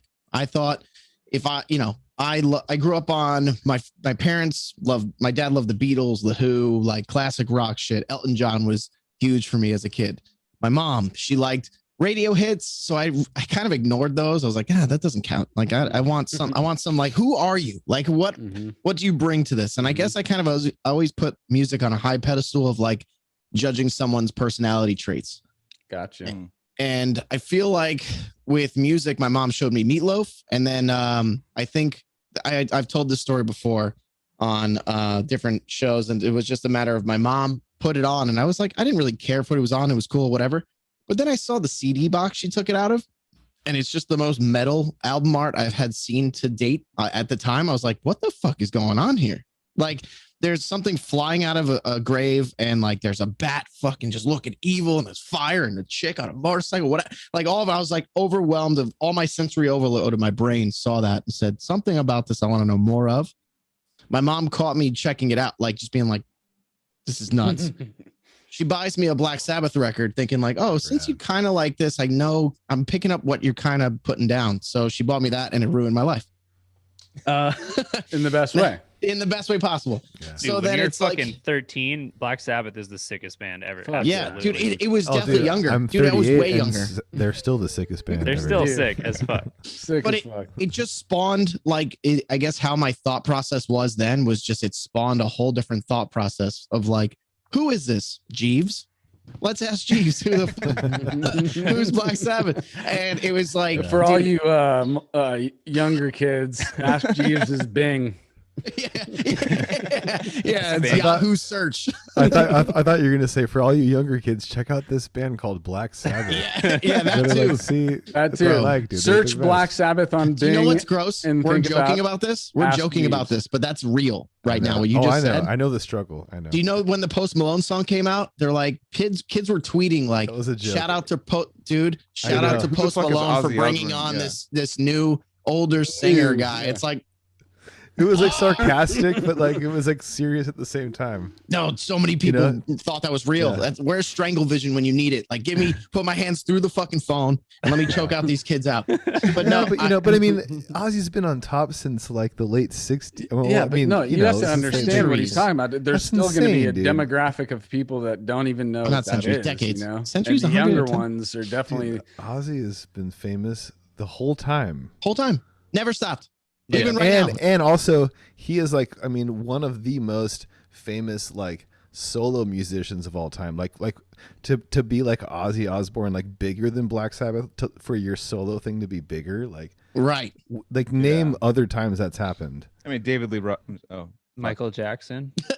Michael Jackson. I mean, Michael Jackson. I had to go to the top to find anyone, but yeah, that's right. Pretty high bar, you know? Yeah. So, I mean, that just started such a crazy roll for me was when I found Black Sabbath and my mom got me that CD, and then you do the whole like was it Paranoid or was it the first one? We sold our soul for rock and roll. Oh shit, that's sick. So I had that, and then like I said, ask Jeeves, who the fuck is this singer? Is this da da da da da? Click Ozzy. What's relevant at this time was Ozfest. Like I think it was like second or third wave Ozfest. And who's on that bill? Machine Head, like Pantera, Slipknot, Hatebreed, like amongst like I'm thinking like the late 90s to like 2004. Like all those Ozfest lineups were like just the sickest. And I think I just used that as what you guys were saying earlier, looking at the thank yous, looking at the MySpace top eights. Like that for me was like, if they're on this one bill together, I gotta see what this is all about. And then like even Meshuggah in those earlier years, like what the fuck is happening to my head? And then from there, it just became like a mission of like, okay, this is the heaviest thing I've ever found. And then someone would show me something different. I was like, well, that's not like, I've been lied to where there's heavier. Because I grew up like a new metal kid. I think I jumped down that lane when the Ozfest stuff happened because it was like, here we go. You know, I love we talk about new metal every podcast. Here we go.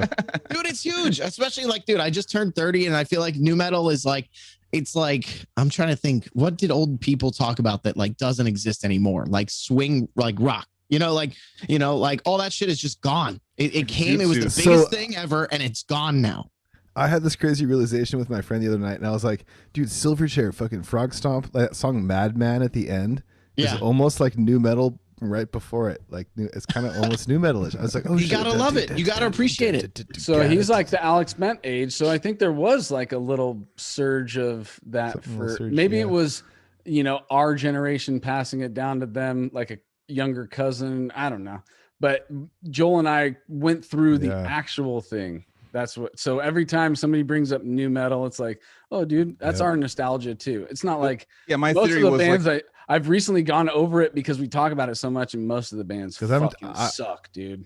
I'm kind of interested because like I'm like I was like just at that cusp where I got cut off and I did not like new metal.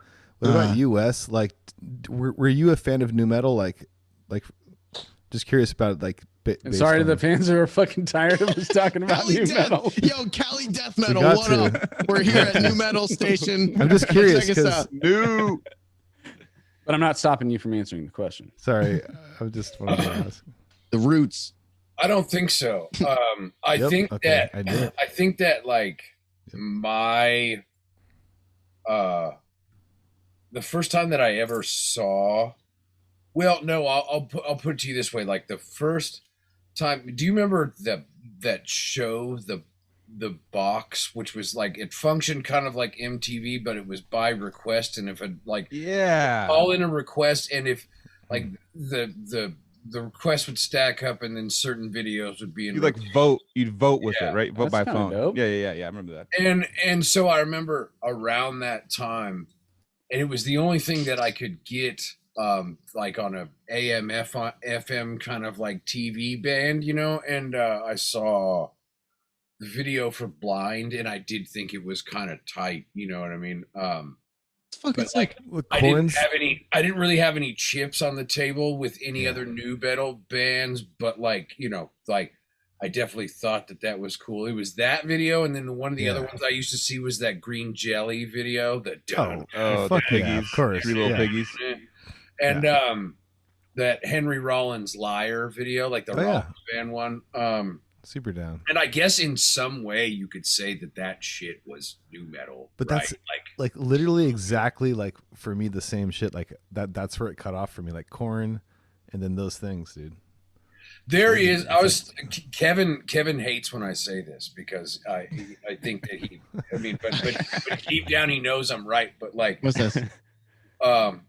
New metal, metalcore, any of the things. Oh yeah, I already know where he's going. Any of these types of music that like that enjoy the spoils of like the mainstream lens, and like they become press darlings and were like in regular rotation on MTV when MTV was a thing. Mm-hmm.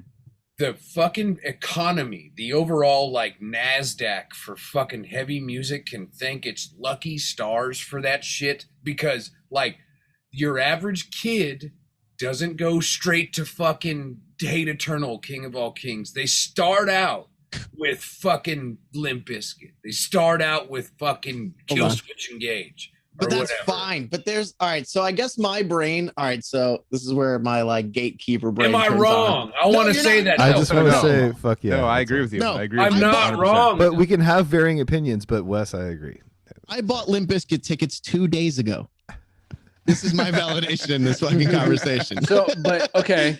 There's a lot of roots. Somebody said roots, and literally there's an album. Roots. So the later stages of Sepultura was definitely the incubation for new metal. I would say for new metal. Soulfly. And Soulfly became completely it. But the reason why there were so many guest people on that album is because they respected that later Sepultura shit that was starting the real fucking new metal quick renaissance type. Dude, my favorite thing to do, like to this day, is if I go back and revisit like those like 2000 to 2003 new metal bands or records, and finding like what I'd say is a slam or fucking cool breakdown part. Like everyone, like I love Slipknot. I grew up listening to Slipknot. I grew up listening to like Mudvayne and like all that kind of stuff. Dude, there's a band that I praise that only like I feel like such a small window of new metal people will know is Twisted Method. Twisted Method. Definitely know about. You don't know that? Jada Pinkett Smith band.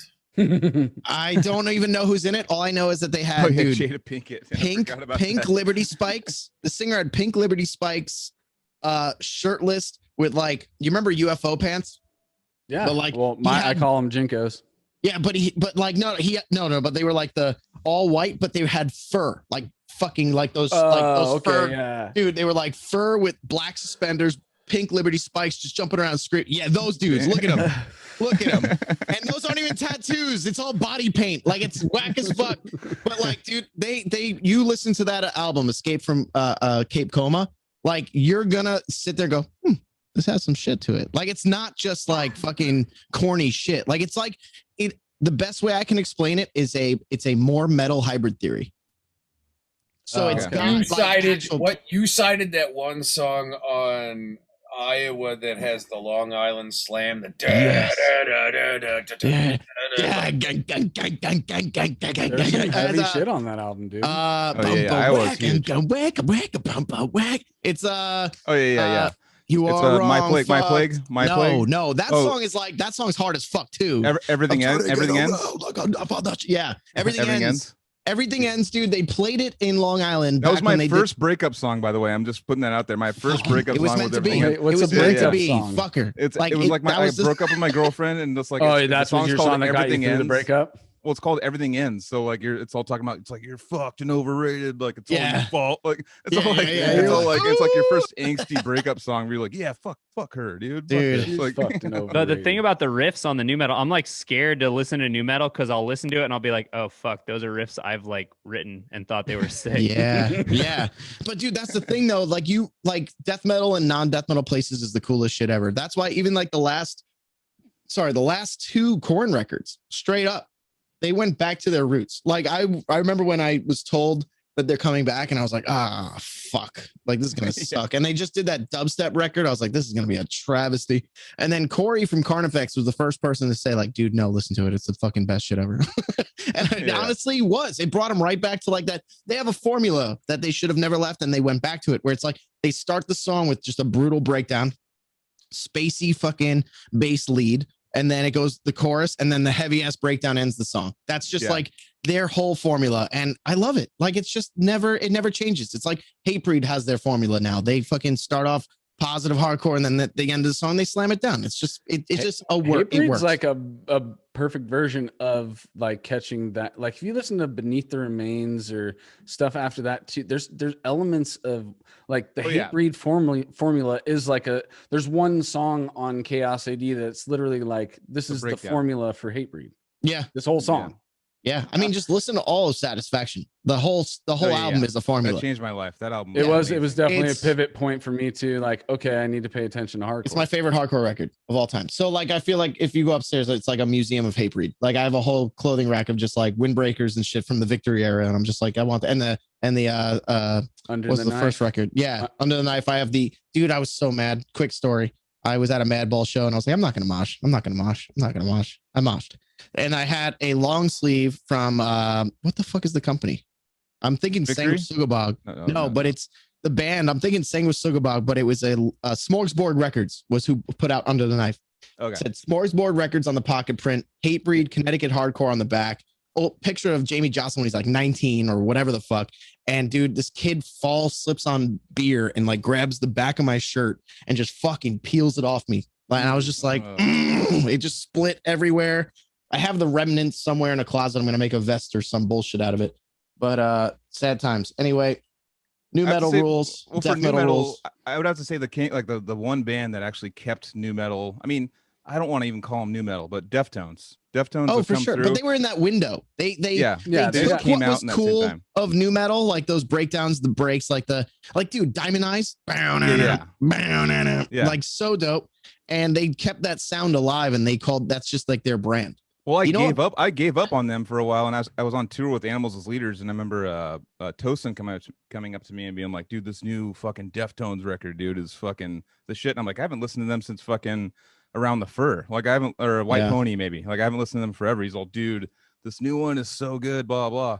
And we all like fucking went to the show. They played down the street from us, and I saw them in Utah, and I was like, holy fuck. Like I think I'm back into this. And I just got deep from like Diamond Eyes all the way to their new shit. Is like, I think it's their best shit. Like to me personally. I mean, I know we have like our nostalgia with like their Around the Fur and we can't help that, dude. That's the thing. It's just part of you now. It's wired in you at a certain age. There's a certain pocket that you live where the music that you listen to in there will forever be with you. You know?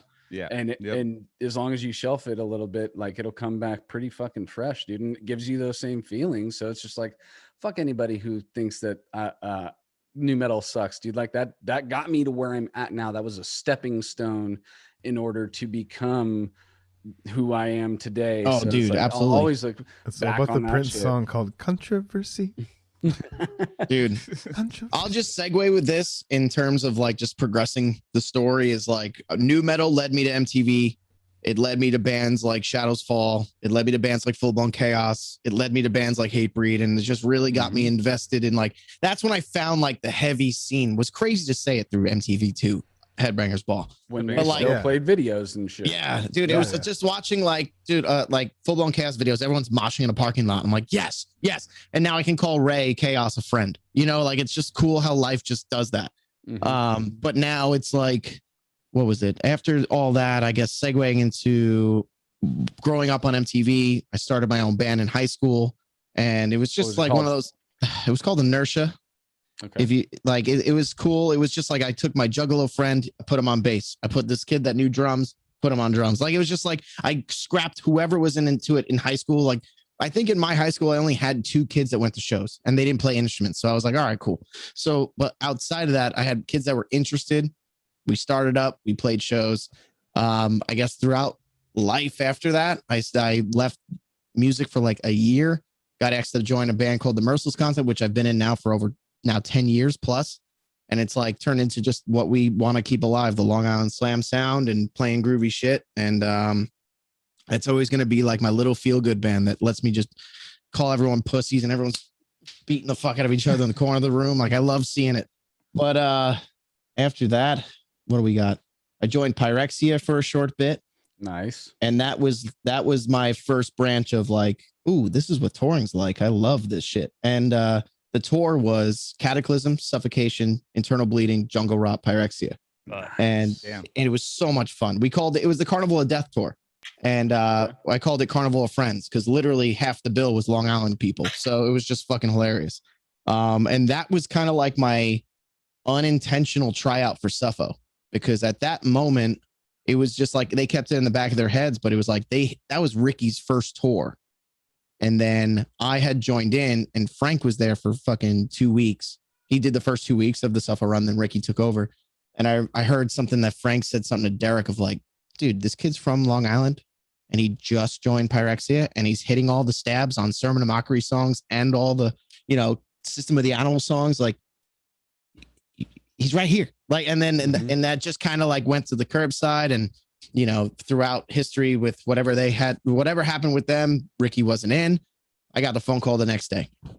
That was super fun for me. And Suffo runs, fuck man, my first tour, I remember them saying shit like, yeah, it's going to be fun. Don't worry about it. It's just, we're thinking we might do some festivals, this, that, and the other. I'm like, all right, cool. At least I get a small break, small, smooth step into this. Direct support, Morbid Angel. How you feel about that? I was like, I'm going to cry. All right, go ahead. Yeah. Like, I was just like, this is going to be fucking insane. And so the guys I was just chilling with for band practice, they said they saw you on that tour and that you fucking killed it on that tour. So I didn't see it, but I saw you on that Ozfest and you killed it on that one song or 2 songs you sang on that Joseph night. and I were there. I wish I could have seen you for a full set, to be honest. Yeah. Hell yeah. Thank you guys. It was, dude, it was one of those moments that really like opened my eyes to fucking everything. And I was like, this is awesome. I did tours with Black Dahlia Murder. We did the festival runs. We played with Decapitated. We played like those, just all those shows brought me at least into like the system. And I was like, I am never leaving this. I never want this to go away from my life. I guess towards the end of my Suffo life, I left just because of just personal differences and just business, like our business decisions. I was just kind of like, all right, let me figure out myself here. And then literally, I'm trying to think how long it took until like Wes hit me up. And I think that was maybe, I think it was like a week, dude. Like, I mean, a week. Yeah, it was short after. I'm pretty sure that Thaddeus told me about it like within a week of it happening. So. Yeah. And I have to shout out Dan Kenny because Dan Kenny will literally cut my head off if I say that it's not partially his responsibility for me being in this band. So he called me one time telling me he had a nightmare that I didn't give him credit. Did he really say that? He did. I love him so much. Like, you get the FaceTime. I love it. No, but shout out, love you, Dan. Definitely sounds like Dan, dude. Yeah. I didn't know that. What does he have to do with it? No, he said that you asked him like, he said it the best way because you're not so quotable, but there are some things I can quote you on. It just being like, Who's sick right now? Who's sick? Like you have your Like fucking keywords. Naveen. Yeah, There it same is. thing. It's just like Full circle, dude. Yeah, There's just the be Cali sick. coming out. Yeah. you know. Yeah, But it was just it'll never leave you, dude. yeah. He said that he brought my name up and I think one other person's name. I don't know, but Hey, who anyway. is sick right now? I gotta ask. who's sick right now? I fucking. Are we talking new bands? Or are we just flipping I'm the just script? asking who's sick right now. Like singers or I yeah, guess I don't know. because Thaddeus said me and Dan Kenny said me. I guess I'm sick right now. Fuck yeah. Fuck yeah, I made it. I made the cut. But yeah, dude, it was cool to, I got a Facebook message out of the blue, and I will say responsibly that I didn't know who Wes was.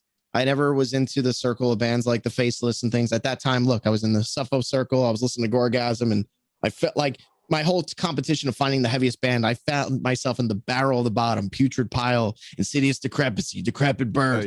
I'm just here now. Deeds of Flesh. I live here. And then when he hit me up about the Alluvial stuff, he's like, hey, I think I remember the Facebook message was very like, hey, don't know if this is your thing. Please check it out. Vocals are sick. Check this out. I wonder if you'd want to do this. So, and the first song I heard was Colony. And I was right out the gate. I was like, I try to judge and assume a band, right? Like within the first seconds, take your elevator pitch of it. And it was very like, right out the gate. I was like, oh, it's okay. It's a shreddy band. And then the next riff, I was like, okay. Like my whole brain turned on. What made you, Wes, wanna? Because I remember the first album is that it's fully instrumental, right? So you basically wanted to bring in a singer. What made you want to do that? The first record was supposed to have vocals on it, and there were there's a handful of guys that I ended up talking to and trying out, and some of them were in some really killer bands, and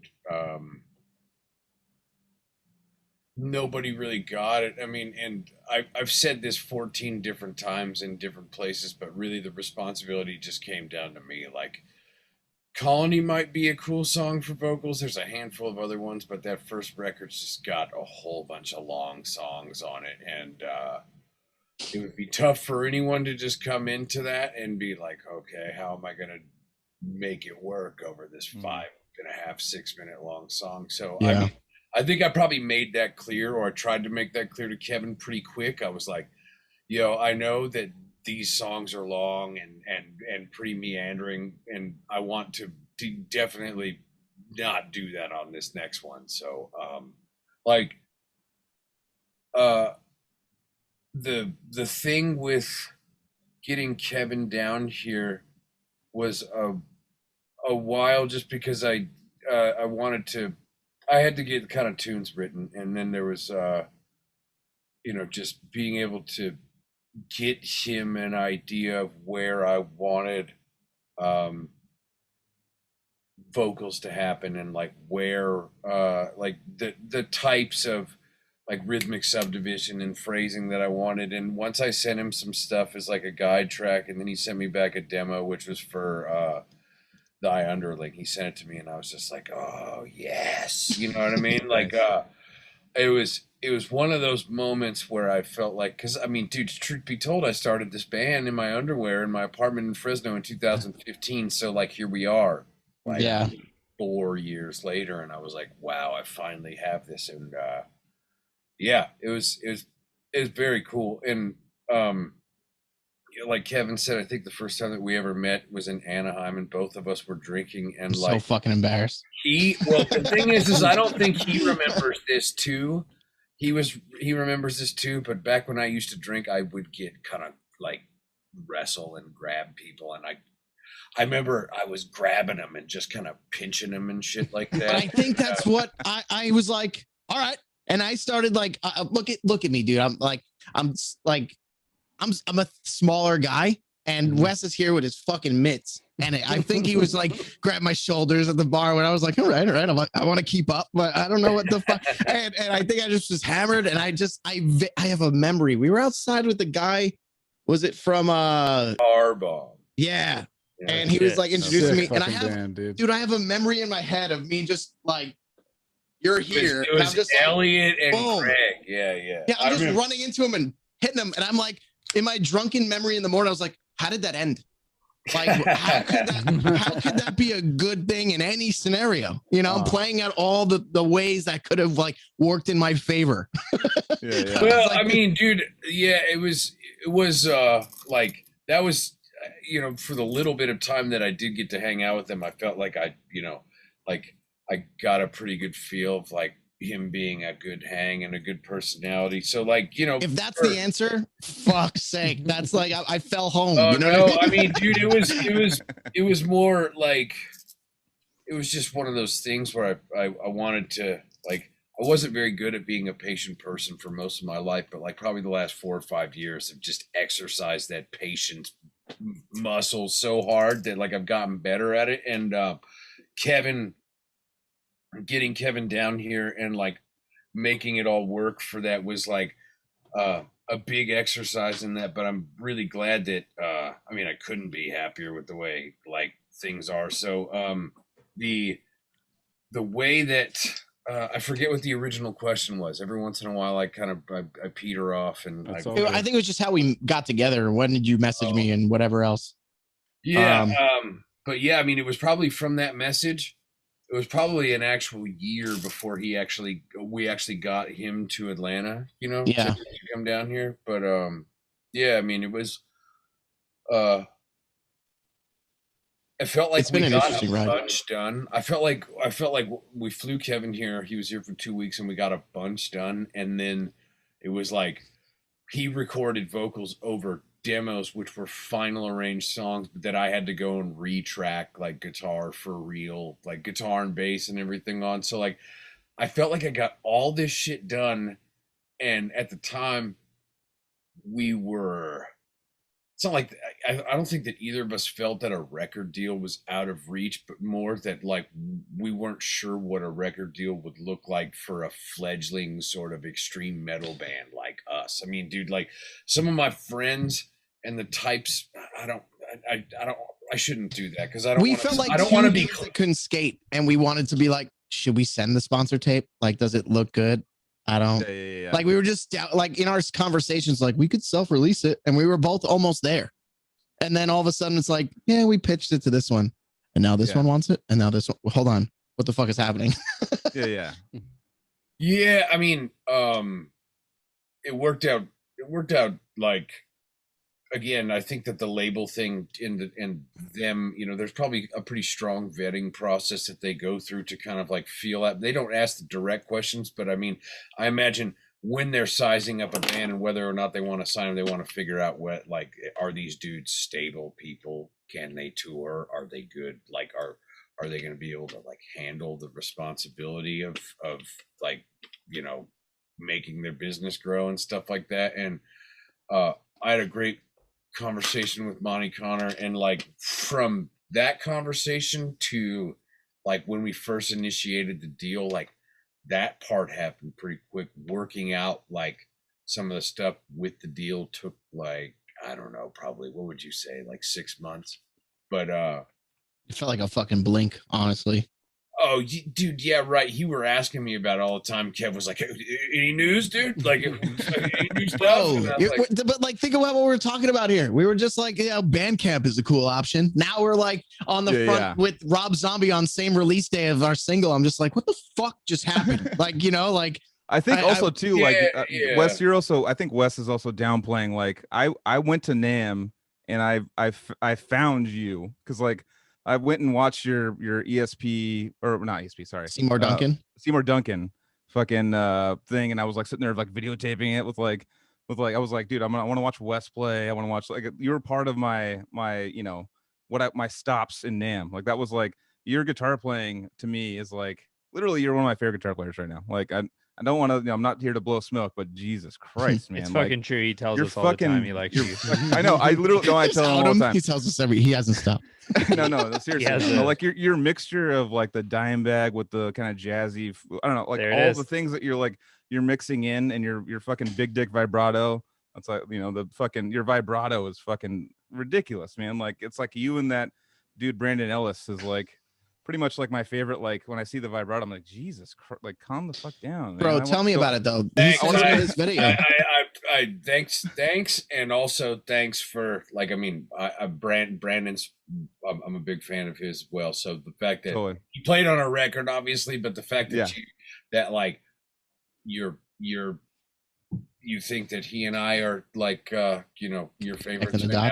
I'm in that classification. That's cool. I appreciate it. No, man. I mean, it's like I feel like you have this like the underground guitar community. Like they've seen your fucking videos on YouTube and they're like, what the fuck is this alien do? Because I mean, I've toured with the Faceless and all. I've done all that stuff. And Michael Keene's amazing, and Steve Jones and all like all these Tosins and all this stuff. But like just the smoothness in which you play. Like it's like a very cohesive smoothness that you have that like is I can't really for nowadays there's not really anyone I can really compare it to. Like it's really like and I'm not catchy like, tunes too, dude. They're fucking and catchy. now you're fucking so I was gonna ask you about this because we were talking about singers and stuff. So your number one Spotify song you're singing on. So is that something that like have you ever dabbled with that, or is that something you just said fuck it, like I'm gonna give this a shot, or you know because it has kind of like a I actually first heard it and I thought it was Mastodon. I'm not lying, but I get that feel too. Or like go. A lot of people say that. There's a lot of different names. I hear what's his name it's from very Mastodon, similar to the bass player who sings in Mastodon. He's got like the same kind of tone in his voice. Same thing. I got that little bit of that, but like with a little bit of rasp and like it's definitely different. But it's it has that kind of like I don't know. When did you get like the fucking idea? Or did you already knew you can sing already, or did you just go for it, or what did you do? Yeah, I guess I've sang my whole life, really, but not in a way where I ever felt like it was something that I was going to do in a band. But like when it comes to pretty much everything in this band, it's been this exercise in kind of figuring out what it is that I can do, and like. Me and Kevin and I guess Tim and Matt talk about this a lot of times. Like when you grow up and you kind of get bit, by whatever band DVD or whatever pair of records or series of records that made you want to fucking do this and like, totally. Like put your hierarchy of needs way lower than the, the object of playing music and stuff, like be a crazy person. I'm still there. There's these, I mean, here I am. Yeah. But want to do it? Get in the van. The thing about it is like that weird sort of like everyone has it when you're in high school and you have this romanticism about being in a band with your fucking best boys and you're just gonna go out there and kick ass and all that other shit. I feel like we actually finally have that in this band right now. Fuck yeah. And that's something that I killer feeling that I will do the best is everything that I can to keep that intact. And like I guess for as long as I've been doing this now, you know what I mean? Like one of the things that I see a lot, one of the things that I see people say a lot, whether it's on some video of which there aren't a ton or whatever, people say that I'm underrated. And like here's the thing, I it's strange to me because like dude, I think people say more nice stuff about me than I'd anticipated, but the other part of this is I've never, like up until very recently, have I ever been comfortable with being like a dude who was gonna be somewhat of a face for a band, you know what I mean? That's like, what you get for shredding, man. Well, but here's the thing. Here's the thing about that. Like, there are just no shortage of dudes out there who have YouTube channels where they review gear and fucking and mime to their videos and all kinds of horse shit like that. That is really kind of just like clouded the space for sort of people making art. And like you just defined music. The one thing that I am grateful for is that I'm very rarely, if ever, compared to those types of dudes. So I would rather be underrated than people go like, oh, you're like that YouTube guy. And I like, cause that shit would just make my penis crawl right up inside. Yeah, but you know what you got to listen to? You know what you got to understand though? I shout out to Mike Caputo from Rings of Saturn. But like, he said the best thing. He hangs out in my Twitch streams and he said the best thing because I bitch and moan about bands or like the sounds of what's coming out nowadays so often. And he said the best thing that kind of like still to this day puts ease to my brain. He's like, bro, look at it this way. Everyone listens to music. Like maybe a percentage of them are musicians. So it's just understanding like people like want TikTok videos of a guy going with open notes and like, whoa, this guy's insane, you know, but there's not like that understanding of what really goes down. And like for someone like you, Wes, you have the fucking, you like watching, I'm in the band and I nerd out now, like, but it's like watching your playthrough video with your bends, how like mathematically you hit the same fuck. Like I want you to look at your neck and look at if the scratch stops at the same spot every time with that string. you know, yeah. I mean, that is like, you know, when it comes to just all, I guess, you know, the kind things that you've said, kind things that anyone's saying, like, dude, I'm a fucking late bloomer. Like I had you know, like I had a job throughout my 20s that kind of like prevented me from being able to go like all chips in on music. And then but you jumped over everybody now.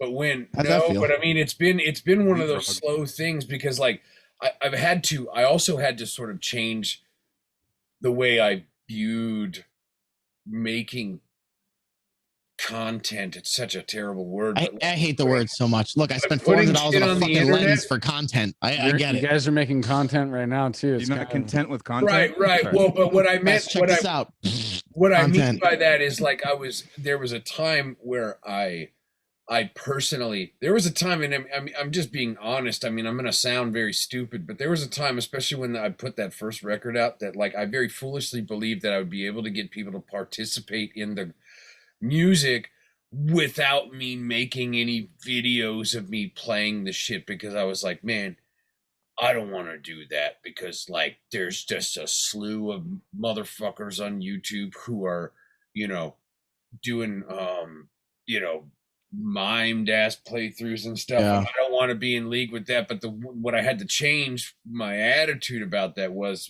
that like all I'm doing is just showing people what they like. Like I'm just giving them something to look at to help them participate in it's giving them something to participate in, and that's what I've had to change my view on for it. And like But real can tell real though. That's the difference. Is that like what we're doing here? The reason why we're asked to do this is because they realize that you are not just miming. You actually have something to show, and people that even mime are asking you how to do what you do. I mean, fuck. Like forget about videos. No, I know. But forget about videos. Like there are bands that go out there. And they should have their fucking that like they go out there and they're not playing anything. The laptop, no, you just put .mp3 at the end of the band. They should put their fucking laptop in their band photos. And I think that like that part of it, dude, like it was that part of it that like that sounds easy. Can I get it's so good. It's so good. It kind of made me go like. And not in like a weird like. This is why we're in a band together, guys. Not in like a weird like, oh, I'm special kind of way. But I was just like, dude, if this is what it is now, I don't know if I want to make content in general. I would just prefer to like be a dude who is content to like just sit there and get better at music because that's what I care about. And I can't.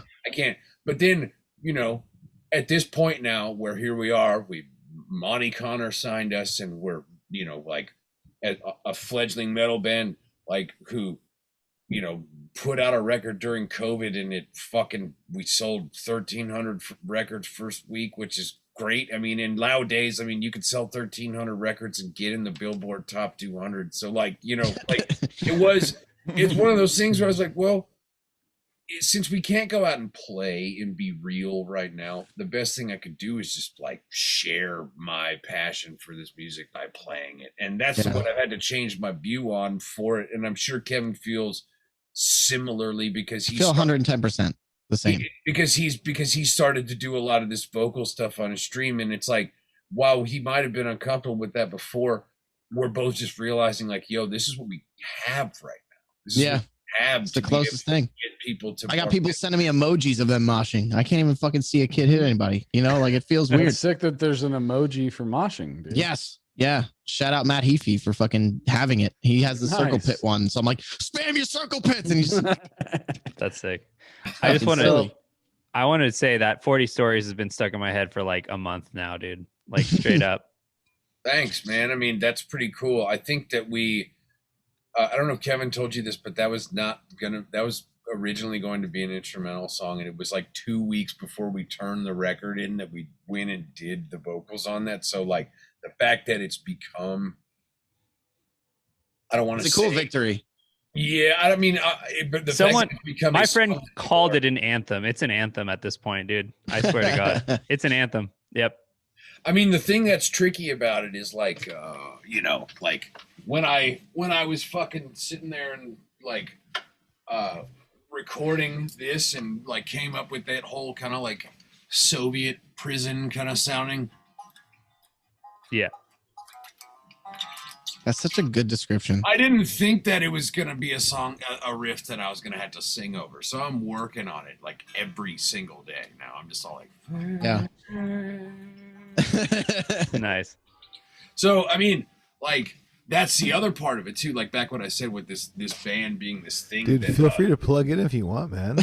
Honestly. Yeah. I have been down here teaching. Unplugged. I've been teaching for 9 hours. So, like, I went immediately into this. So, like, I turned all my shit off. But the thing is, like, what I'm saying with that is, like to punctuate what I'm saying about like this band has been an exercise in realizing what I can do. That's a great example. Like if I thought like, oh, even fucking however long it was ago when we did those videos, I mean like the music videos, I don't know if you can see, but like when I'm singing, I definitely am not playing. Yeah, you're playing that one chord. Right? yeah. Yeah, I couldn't even pretend, you know? But dude, it was so cold. Yeah, well, I wouldn't even want him to play the riff. Oh yeah, that's another thing about it. Was like 20 degrees outside, and we're just like, fuck. I didn't take my gloves off for it. I was like, fuck that. These things. Yeah, that's hard to do. That's hard to do, like any kind of singing things with no mic too. Like you got to do like, it was especially awkward. with you, like you know, because you're like a front man with the mic, and you got to like have your hands free now. Go like. Yeah. I was in a hip hop video that night. I was just like, Dude, I always thought that if we ever did a music video, I would have to have a microphone. It would feel weird. Yeah, I brought all sorts of shit. One. He brought one, but I didn't. And then I was just like, yeah, I'm just gonna like sing into the forest. And he was like, God damn it. And like he's like, it's all about the breath. You can eat the breath and then dude, how much of the breath really came to the video? I mean, we got a few segments. You got one clip.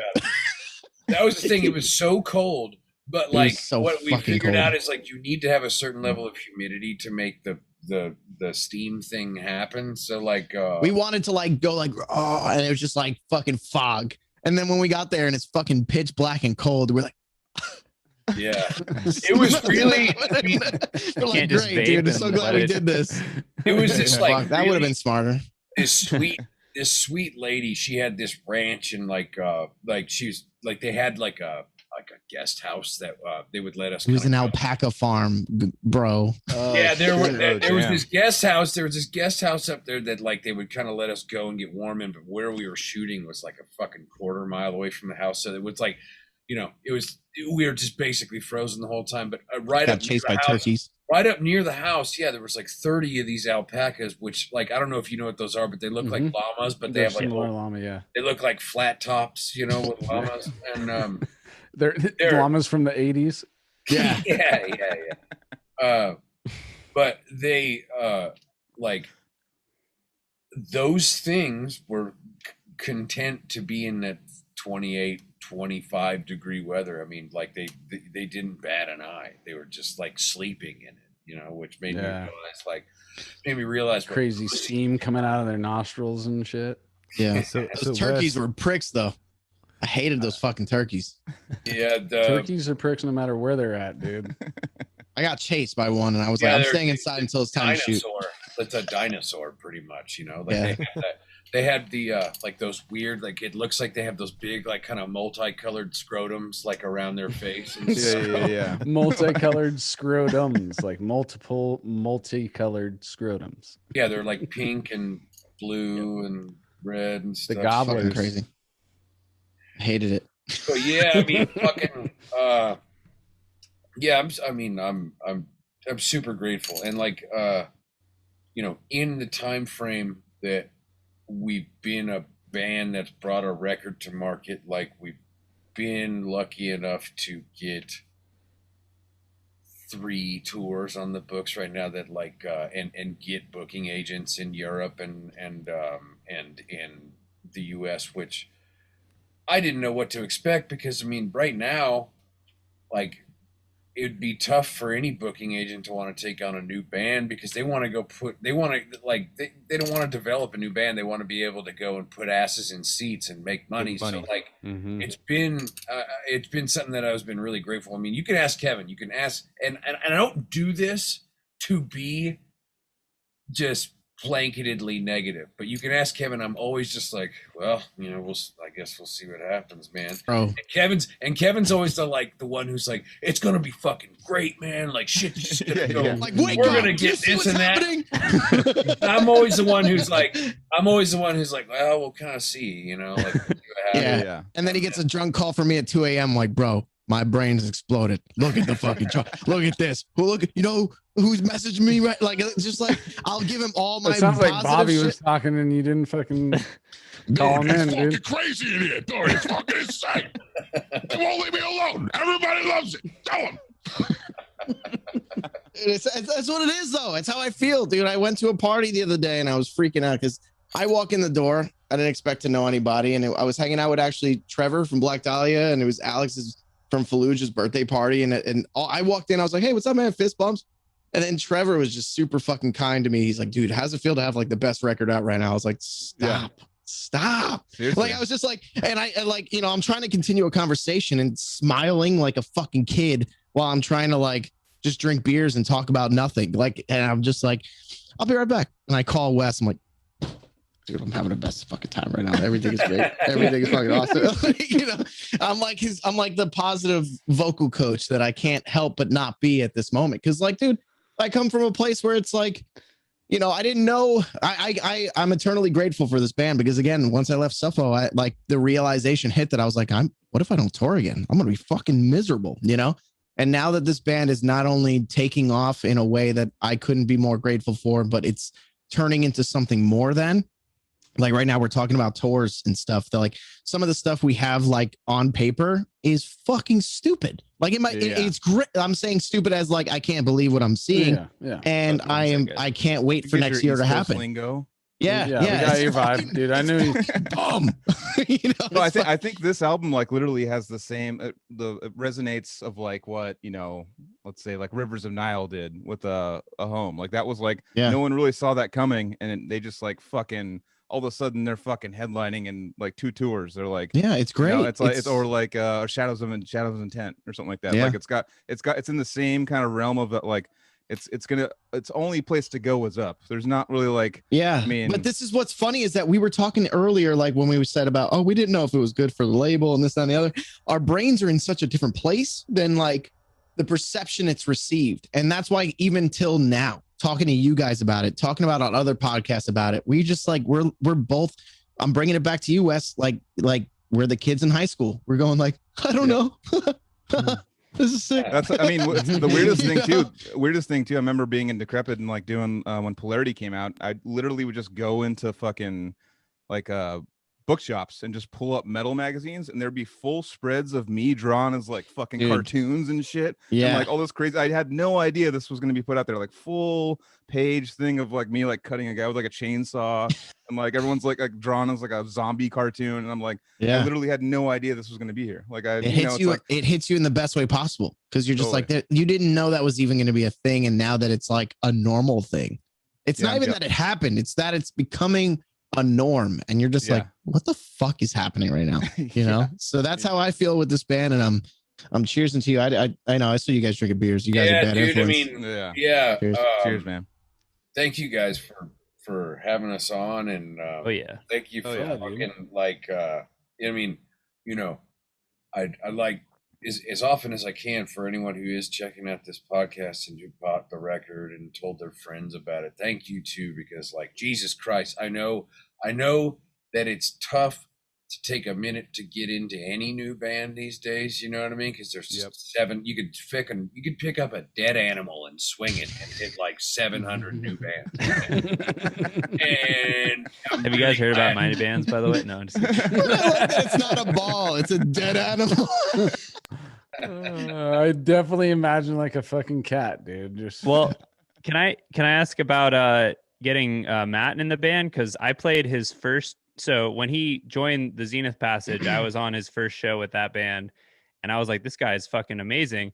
And then I haven't talked to him really since then, but to see him join Alluvial, I'm like, finally he got a band he deserves. Like, finally he broke big or whatever. Like, I'm just so stoked for him, but I haven't really heard the story of how it actually happened. So well, we'll tell him your thanks when we send it to his programming, because that guy's a fucking robot, and he's just so good at drums. Watching him play, like, Wes, how good did we feel when he sent us the playthrough video? He's like, hey, do you guys like this? Is this good?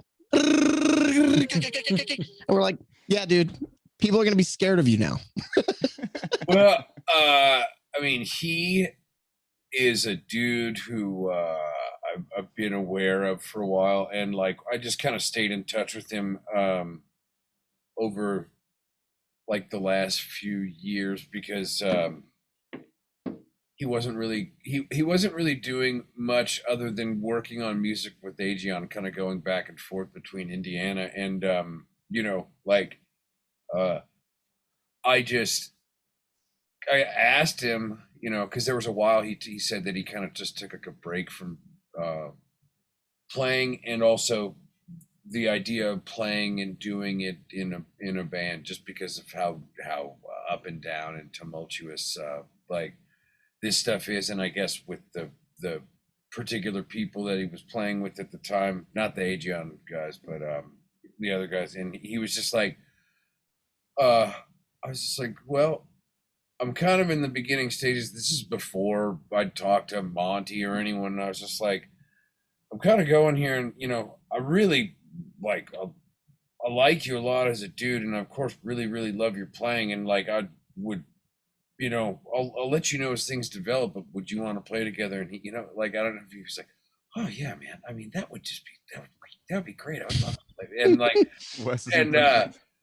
and like, that's him. That's just like, he's just such a loving guy. And I mean, I'm super grateful to be able to play with him. And that's pretty much it. As far as Tim goes, I met Tim from Travis. Travis Levere, he plays he played in Entheos for a little while. He used to play in a band called Scale the Summit. He used to be in a band called Into the Moat. Travis has actually been around. I remember Into the Moat. Fucking sick, dude. Yeah. And Travis has been at it for a while. And great guitar player too. And he's always just kind of told me about Tim. And when I was looking for bass players, I mean, there was literally like a while in the morning, because I have this kind of morning ritual. Like, I'll wake up at like 6 and I make coffee and I sit out in the patio. And because I have like a pretty bad short-term memory, I have my notes on my iPhone is just full of shit. I'm like, do this thing. Or I thought about a thing, so I'll like review that. And it was just for a while, I was like, man, who am I going to find to play bass? And all of a sudden it just popped into my head one morning, and I was like, what about Tim? Because I knew he was a really great guitar player too, but I was just like, he lives in Texas, so like flights wouldn't be that crazy. And then I was like, and he's also just really good. So I hit up Travis and I was like, is Tim like still playing music? You know, because he had left Entheos, and I was like, is he still doing stuff? And he was like, yeah. And I was like, he's real good, right? And he was like, yeah, he's kind of good at everything. You know, like audio along with playing, and you know, that was one of the biggest things is like being able to have someone who's just got like, you know, like this band isn't the fastest fucking thing in the world, you know what I mean? It's not like We'll get there. It's not like we're fucking Spawn of Possession or whatever, but like everything just has to be played with a level of power and conviction and just like a real competent sort of like rhythmic subdivision, you know, like the like stuff. And you know, that's important to me, especially for bass, because I'm a very big fan of like really well played bass, and like, Fuck yeah. and by that, like, I mean like just it's played like it doesn't need to be like the, you know, pseudo intellectual like, oh look at me tapping on my bass shit. Like I'm talking about like just a motherfucker who plays bass really like just with just holding that rhythm, like, bro. They play it real stern, you know, and like You want to imagine big mitts, but then when you watch the video, like he's just new, he's going, you know, you're like, yeah. okay. And I mean, I knew that Tim, you know, he's a great guitar player. I don't know if you know that about, like, have you ever seen Tim play guitar? He's really great at guitar. Is there any projects that he did play guitar in? He has a band called Agamemnon. I think it's like some dudes from Texas that he's played with for a long time.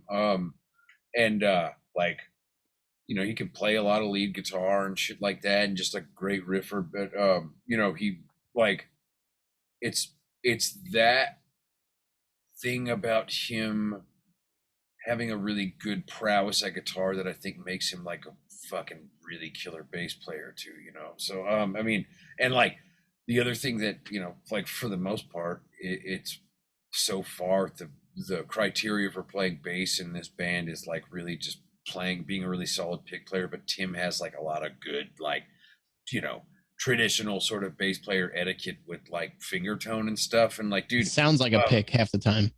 So, I mean, I'm looking forward to getting into that. Cause dude, truth be told, I don't know if you could tell when you listen to our record, but I want the bass to be as loud as the guitars. You know what I mean? Like I want it to be like as present as the guitars are. So I mean, and I would also, of course, love to have that happen live, and Tim is good enough to be able to make that happen. So yeah, I mean, fuck. The only thing is I can say that is a benefit right now, you know, of us just kind of sitting here and getting our affairs in order to go and be able to play is none of us have rich parents, so we're saving money for a band and all that other shit. And also, like, you know, I think I mentioned, like, you know, since I haven't been drinking, I've also just been like going back to the gym, and I've been seeing a trainer and a nutritionist. So by the time we can go play, I'll be like much healthier, and I'll be able to.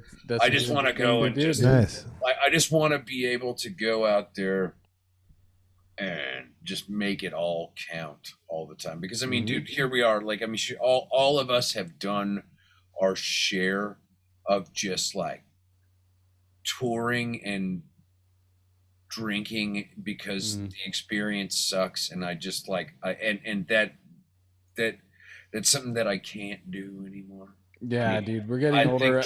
Drinking is super fun, and I was really good at it. But, I'm doing like a once a week rule. I did it when I was in Suffolk. It's basically these things for me, dude. These podcasts, you know, I barely really drink throughout the start of my week for drinking. I usually drink through Saturday. But I mean, you know, I mean, but the thing depends on what I'm doing on the weekend. But really, it's like the week. I'm also a newer single man. Like I'm trying to go out there and have fun and stuff like that. So I'm the guy that's like, I'm not going to drink until I bump into you. I'm like, get the bottle out. Let's go. I'm so so glad you're in fucking New York, dude. Being ready for. I mean, dude, preparing your body for touring.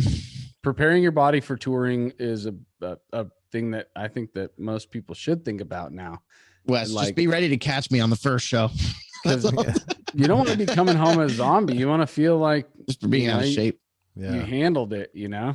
Well, drummers just can't drink like that. And also the other part of it is like, given the opportunities that we've gotten and the way things like people have participated in the band so far, I want to go out there and play real good, dude. And like, I don't really want to like, there are some bigger bands that I got into, like, in my very early 20s that I was like, man, like I got into their records and I was like, dude, this band is sick. And like, I, got all chips in, but merch, bought everything, told all my friends about them, and then went and saw them, and they just didn't play good. And I was like, huh, that was weird. They were drunk. And this is before, like, I was really kind of like switched on about how, like the methods of editing with records and stuff like that. And then I saw them again supporting another big band, and I was like, man, that sounded like shit too. And then I saw him a third time, and I was just like, okay, yeah, my chips are off the table. And I don't want anyone to ever do that for us. I don't ever want to give, like, that experience that I had with being, like, all chips in on that band and then getting disappointed 3 times. I don't want people to do that for us because, I mean, dude, if you're able to capture people's imagination in this day and age with your music, it's pretty fucking, you're lucky to do so. So, like, I just want to go out there and just be real good for everyone, and as good as we can be, and because like God knows, I mean, we a lot of us, me and Kevin and everyone's kind of eaten a lot of shit to get to this point, so we might as well treat it with the most respect that we can. Oh yeah, dude. Like I do this funny thing on Twitch where when I'm in my asshole mode, where someone, like, because sometimes I'll open it up to song requests for the viewers to be like, they can type in a YouTube song, like they can literally type song name and artist name, and it'll scrub YouTube and just start playing in my ears. And then I'll make it like 20 seconds and I was like, next. And then someone will be like, no, this band's sick. I was like, okay. Live test. And I bring it up on YouTube and I pull up their live set, and it's just like the fucking kicks are the popcorn kicks and the vocals are way loud. It's just like popcorn kicks. You still like this? You still like this? I love how popcorn has lasted through the ages, dude. That was before my time, and it is still here today. I had heard of it before this podcast. Shoes in the dryer is another good one. Shoes in the dryer, dude. Oh, the triggers, dude. It's just the triggers. I'd rather have popcorn than shoes in the dryer, dude. Yeah, shoes in the dryer. It's longer and it has conviction. Shoes in the dryer, like the D on the dryer. Because if you sit and listen to popcorn, it gets pretty consistent in the middle, and it starts to die off. So I have a couple of fan questions from the preview of the episode, the promo, and I just wanted to make sure we got to them. Oh, hell yeah. So this is a question. With all the members' prior professional experience, what is the most valuable lessons they have brought to the table to get Alluvial off on the right foot, and what advice they would pass on to bands trying to level up? Yeah, I think I'm confused on the first part. Most valuable lessons you've brought to Alluvial based on your prior professional experience. That's kind of weird wording. I can see why it's confusing. It was like 2 questions you brought. So did like you 3. teach those lessons, or did you get lessons? Well, it's the lessons we learned. What did we learn to bring to Alluvial is what I'm gathering. Yeah, okay. Go with that. Sound right? Yeah. Okay. What would you I would go with that one. I mean, like, I think Wes was touching it earlier, is just patience, learning patience, but also understanding what like bounds is to the. How about this? So I've toured with a bunch of bands in my life, and everyone has different personality traits. Everyone has their own methods of madness. Dude, I found this out in the first time we got together as Alluvial, and we were talking to Matt, we were talking to Tim, and we have our poisons. Some of us like green, some of us like booze, some of us like yoga, Mm-hmm. And so it's just like respecting each other's boundaries and respecting each other's like things, where I've been in bands where it's just like, you can't be yourself. You can't be comfortable. You can't like, I guess just like feel like you're on stage 40 minutes, an hour and a half. You have to be able to get off that stage, get back to your bandwagon bus, and be able to feel like you're with your boys, you're with your brothers, you're with your family, and like you can literally coexist and make sure that your interests are all in the same basket, because otherwise one guy's in it for the fame, one guy's in it for the money, one guy's in it for the clout, one guy's in it for, like, make sure your whole fucking interest is in one place. Make sure everyone's in it to like grow. Make sure everyone's in it to be better at what they do in the band. Make sure they're, I feel like that, like, I don't know how to even ask that as a starting band, but I think you just know when you know. And I think that's what Alluvial has. And that's the thing that I grow appreciative every day. That like in our group chat, it's like, all right, this is what's going on, man. Yeah. I agree. And like, Tim is good with the audio stuff. Matt's good with video stuff. I do video stuff. And like at the end, we're all like fighting for the same goal. And then at the end, we're like, all right, love you guys. Love you, dude. Love you. It's just like, we have it. It's there. It's a low percentage to have that, dude. It's very rare. And you have to like kind of fight that. And especially like, living what you were in saying the band earlier together for a month is where it really goes down, dude. Yeah. I think that's where like, even when we had Trevor from Black Dahlia on, he's just talking about like, well, you can find like people to play your shit. Like, especially like when, people leave and stuff like that, you can find a million people to play your shit, but like, are they going to be cohesive on the road with you? Are they going to be That's the brother biggest on part. the road? And are they going to make it fucking fun for you? Or are they going to fucking make it something terrible for you? Yeah. Basically, that's like literally almost like, I would almost like take away some like playing ability for like a cool person. You know what I mean? Like, yeah. It's like I don't care if you flub your notes a third of the time. As long as like I don't hate you and want to strangle you by the end of this. And then it's like you got another 30 days around the corner. You ready to do that again? Yeah. But it's taxing. You want to make sure that you're not going to end up hating what you love. That's the crazy bit, is that it can take you away from it. And I think that's a huge one for me. Everybody should be thinking about everybody else. Right. That's what it is. It's a band. Yeah. It's a band of men or women or whatever it is. Decisions should be made involving everybody. Hold on. So back when I started this with Wes, what's the quote you can think of right now that you think I'm saying? Spotlights on you. So I was like, what was the first big catchphrase you can think of that we started saying to each other? It's okay if you don't get it. We're married. We're married. Oh, that's what I was saying. Yeah, it was one of those things. We're fucking married now, bro. I was trying to tell him, because I was like, if we're gonna do this, like, we're gonna go and sign a record deal and all that other stuff, like it's like a marriage license. Yeah, we gotta kind of pretend that we're married, and don't pretend, baby. Where's my odious mortem ring, dude? Yeah, guys, come on. Yeah, I mean, no prenup. I agree with pretty much all that Kevin said. I guess the only thing I would add is that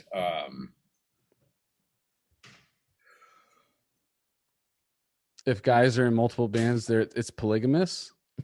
I mean, we have an open relationship if that's the case. There's this fuck. I don't like. I have to be careful with the way I'm saying this, because like, I don't want to sound preachy, but like, if you are gonna try to, like, say you don't have rich parents, right? You know what I mean? You don't have the ability to just kind of go out and tour and just like take hits, and they don't matter because you've got a soft place to land and everything like that. Like, if you're really just going to try to like build this into a thing where you can continue to go out and play your art to anyone who cares, like, try to, for the most part, if party, it's fine, you know what I mean? But like, dude, you aren't going to make enough money for a long time to afford to party irresponsibly. Like, you're like, it would behoove you, if you want to be on top of your shit, to get up every morning and count your merch and fucking make sure that you, like, your axle on your trailer is greased and shit. Oh, like, yeah. like, You gotta treat it like a real job. If you stayed up and just did a bunch of cocaine with some guy who has one eye at the Riot Room, which I wouldn't know anything about, Suspiciously specific. and you totally fucking, not specific. you got to drive to fucking Denver the next day, and like you haven't slept, and you have to play also, and you're, you know what I mean? Like, dude, I could not Don't imagine do the next that. day of that drug and being able to play that night. Yeah, fuck that. I would Don't not be do stoked that. because I lost all my serotonin the night before. Yeah. Don't try not to do that. And again, I'm not trying to be preachy because look, dude, there are SoundCloud rappers People that out could there totally who rock make more that. money than the entire genre of metal combined in a year, and they do plenty of drugs. You know? Yeah, but they have Like, drivers, they have crew that drag them Yeah, on stage. yeah. It's different. That's what I'm saying though. You like if you maybe if you want to do a lot of that partying, don't play heavy metal. Yeah. I don't know, man. It's one of those things like I guess even what I was starting to say before is like with even when I was in Cepho, like everyone was partying, everyone was doing their thing, which I don't discredit. Do your thing, but make sure you're up tomorrow. Let's get up maybe at 11 and not 3. You know, like you can sleep. Think about this as the best job ever. If you really wanted to make this as like a job, think about the times you counted money out of a drawer that all the money isn't yours. You know, like convert that into the energy of like, you know what? I am going to get up a little early and do a merch count, make sure everything is up to date for tomorrow. You know, like spend the extra fucking 20 minutes Mentally an hour punching your card, dude. Yeah, dude, literally punch in your card and like you're just there and you'll just have a better experience. You'll look better as a band because when you have your shit together, other bands pay note to that. So that way, you know, when they want to bring you back out again, you know, all that shit matters. But you know, you can make all your best favorite memories getting fucked up with your friends. Like all these bands, dude, like everyone we know at NAMM, we're all hammered. There's a time and place, you know, on the road. Those people, take note when you see those people keeping their fucking shit straight, you know? Yeah. I used to straight up, like, you know, it's funny because like as I pour a drink, Tommy, that's kind of how it works here, NAMM. dude. Cheers. Tommy is just always been, since I've known him, been that dude who like doesn't hang, and as soon as he is fucking done playing, 13 minutes later he's walking out of the back talking to his girl and gets like, after he just showered and he's going on his bus and doing his thing. And I remember thinking for a long time, I mean, I love Tommy, but I remember thinking at the time, I still haven't had the chance to tell him this in person, but I was going like, man, what a bummer. He's not hanging out. Like why would you want I want to hang out? And I totally fucking get it now. I'm 38 and like, I'm probably going to do the same thing. I mean, otherwise, I'm not going to have a bunk to go back to, at least for a while. I'm going to be going back to the van, but like, I hope you're sleeping next to me though, you know. So I'm just one of You those guys things, are like, married, and you guys are married in the same bed. I used to some degree. I mean, yes, I think there's plenty of videos of me going out there and like playing well, but I used to treat touring as like an escape, you know? Sure. Like, for the most of the last 10 years, I would treat it as an escape. And like, because it felt like when you're out there, you're not really participating in reality, you know what I mean? And maybe there's a part of that I liked, but like, I don't want it to be that way whenever we go back out there. So Wes, don't worry. I'm going to take you out for steaks, for fucking ribs, and all the freshest, finest dining. Do it in that voice, though. Do the Joey voice. I'm gonna take you out to Bobby. Bobby's extra horseradish for you, babe. So I don't get it. Do you want Bobby or do you want Kev, dude? I mean, come on. Yeah, I thought you were fucking married, kid. What the fuck, man? Come on.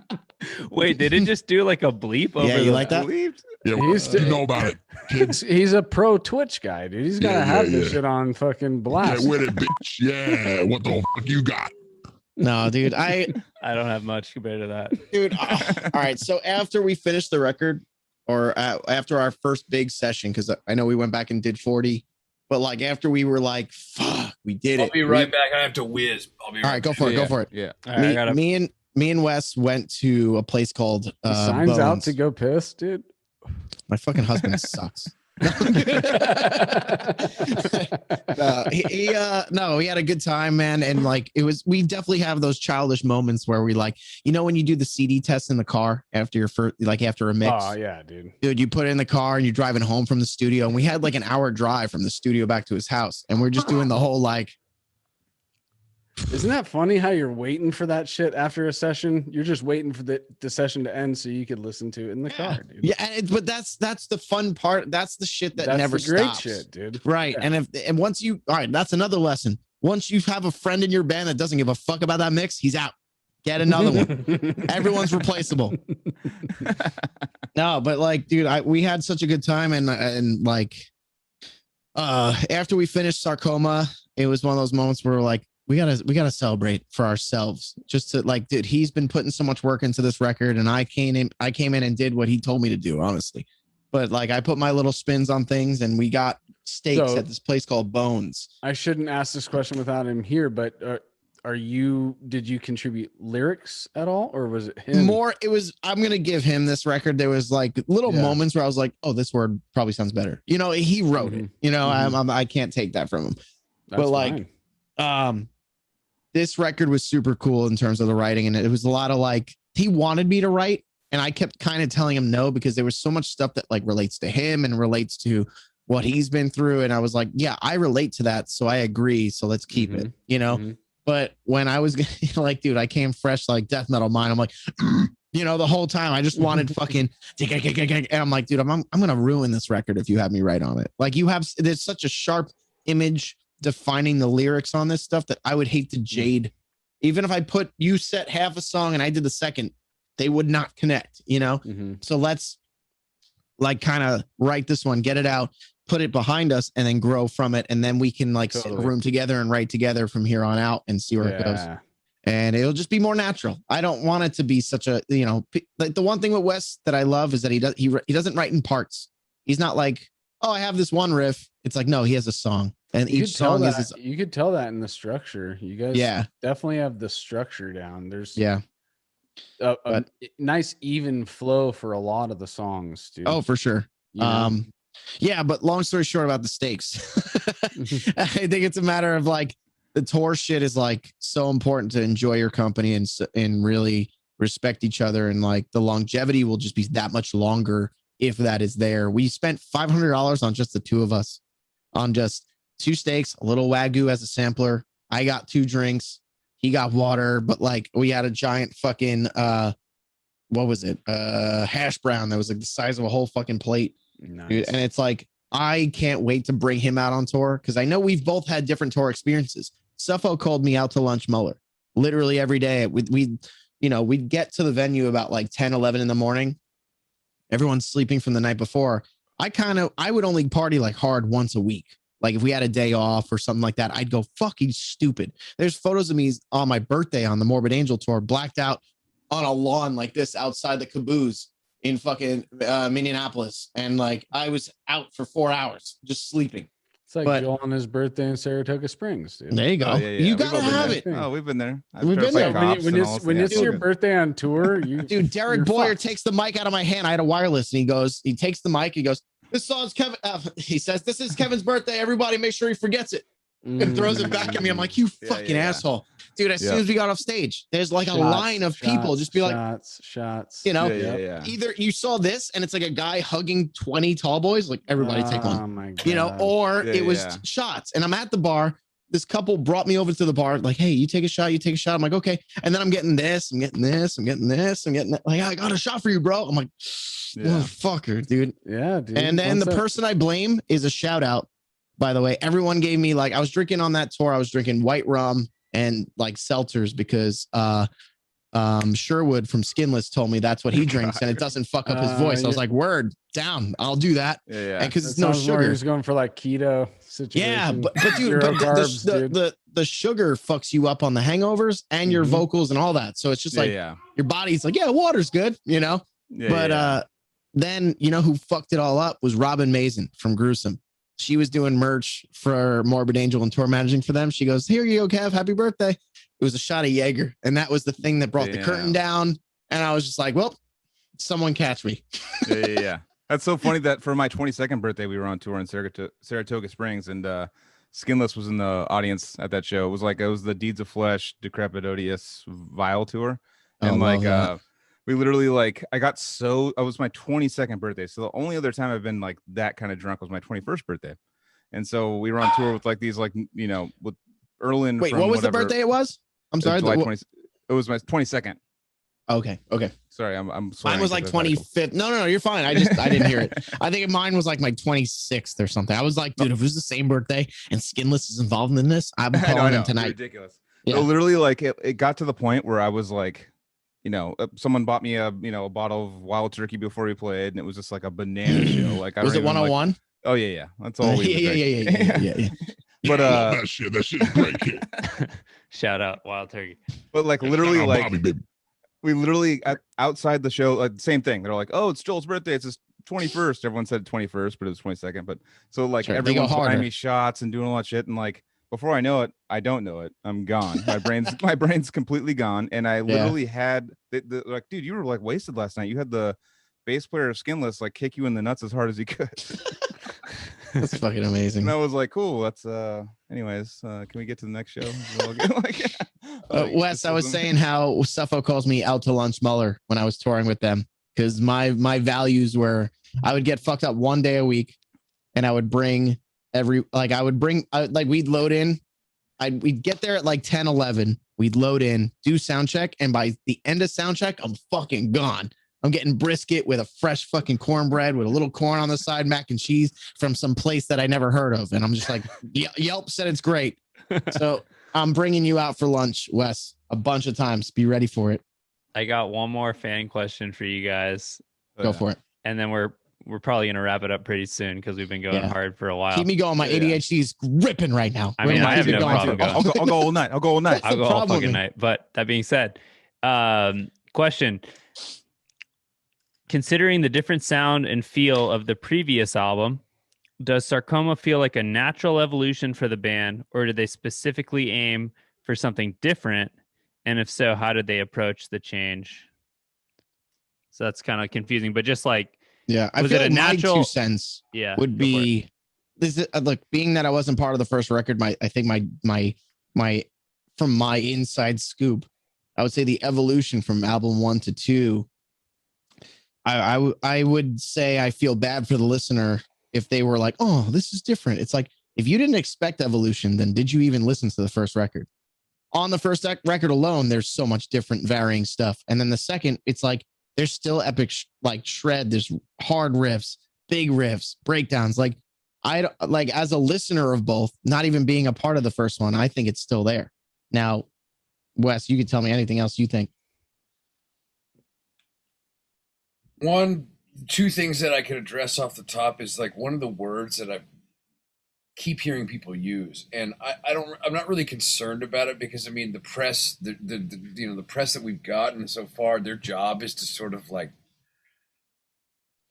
categorize stuff. You know what I mean? They're supposed to place words on stuff, and the word that I keep seeing is progressive, which is one of those things that I don't necessarily think it's a term that applies to us. I mean, I'm not giving it the bird finger, but I think you could save that term for bands that are truly prog, like BT Bam or Russian Circles or fucking. Like when I think of that, I think of like kind of like a Mike Patton type of band. Yeah, you know? Yeah. And I don't think that that's what we are. I think like people hear some guitar with reverb on it and they're like, "Oh, it's progressive." Yeah, or a different tone. Like even like bands like Beyond Creation from Canada. It's like they're a brutal death band with progressive elements, and they're like, it's progressive. Like they just skip everything else and they slap a word on it. Labels are crazy nowadays, dude. It's one of those things that like, I've heard the term get used a whole lot now, and I'm not out to correct anyone, but I don't necessarily know if I agree, but like I'd say the biggest differences with this one is that the songs function like songs. There's discernible choruses and verses and stuff like that where they're kind of touched on that when you were gone, dude. Like the song structures are like, that's just as important as every other thing. And the way that the album flows, it doesn't feel to me like nothing was just tossed in there. You know, it was all very calculated. I was telling them, you don't just have riffs. You don't have just a box of riffs. And you're like, well, this one fits this one. It's like, no, we write songs. We have a feel for everything. Yeah, I mean that could be the biggest change. But as far as the style goes, I don't know that the style, like people have said that a lot, and I wonder which songs they're referring to. Like, okay, if you took the vocals off of 40, you could hear that being a song on the first record. You know You're what I right. mean? Like that would like that would not stick out like a sore thumb on the first record. Like the only thing I could think of is Putrid, because that sounds like a goat horror agnostic front song. You know what I Yeah. mean? Like Love it. like I could see maybe someone going like, oh whoa, this is like different, you know. But I mean, Sugar Paper, that would have been like Sugar Paper, in my opinion, is like I that song's on the record because I didn't want people who really like again, I up until we started to we announced that we signed a Nuclear and stuff like that, I didn't post shit about this band for fucking 3 years. You know what I mean? Like I just was quiet and just worked on it, and people got into it, dude. People like you know, kept listening to it on Spotify, and you know, like our monthly listeners, you know, for what it was, stayed in like the 11-12,000 range for fucking 3 years. So like with zero coercion, people got into it. And like for the people who got into the fact that it was an instrumental band, I wanted to at least include a song that was going to be like that for the people who got into that. I didn't want to leave them behind. But when I think of Sugar Paper, like if you listen to As the Crow Flies, Compound, and Occlusion, like those songs on the first record, like it's like the best of those songs, but in one song. So like as far as a style change goes, I don't necessarily know. I mean, I think this record's darker. I think it's way darker and more pissed and all that other stuff. So like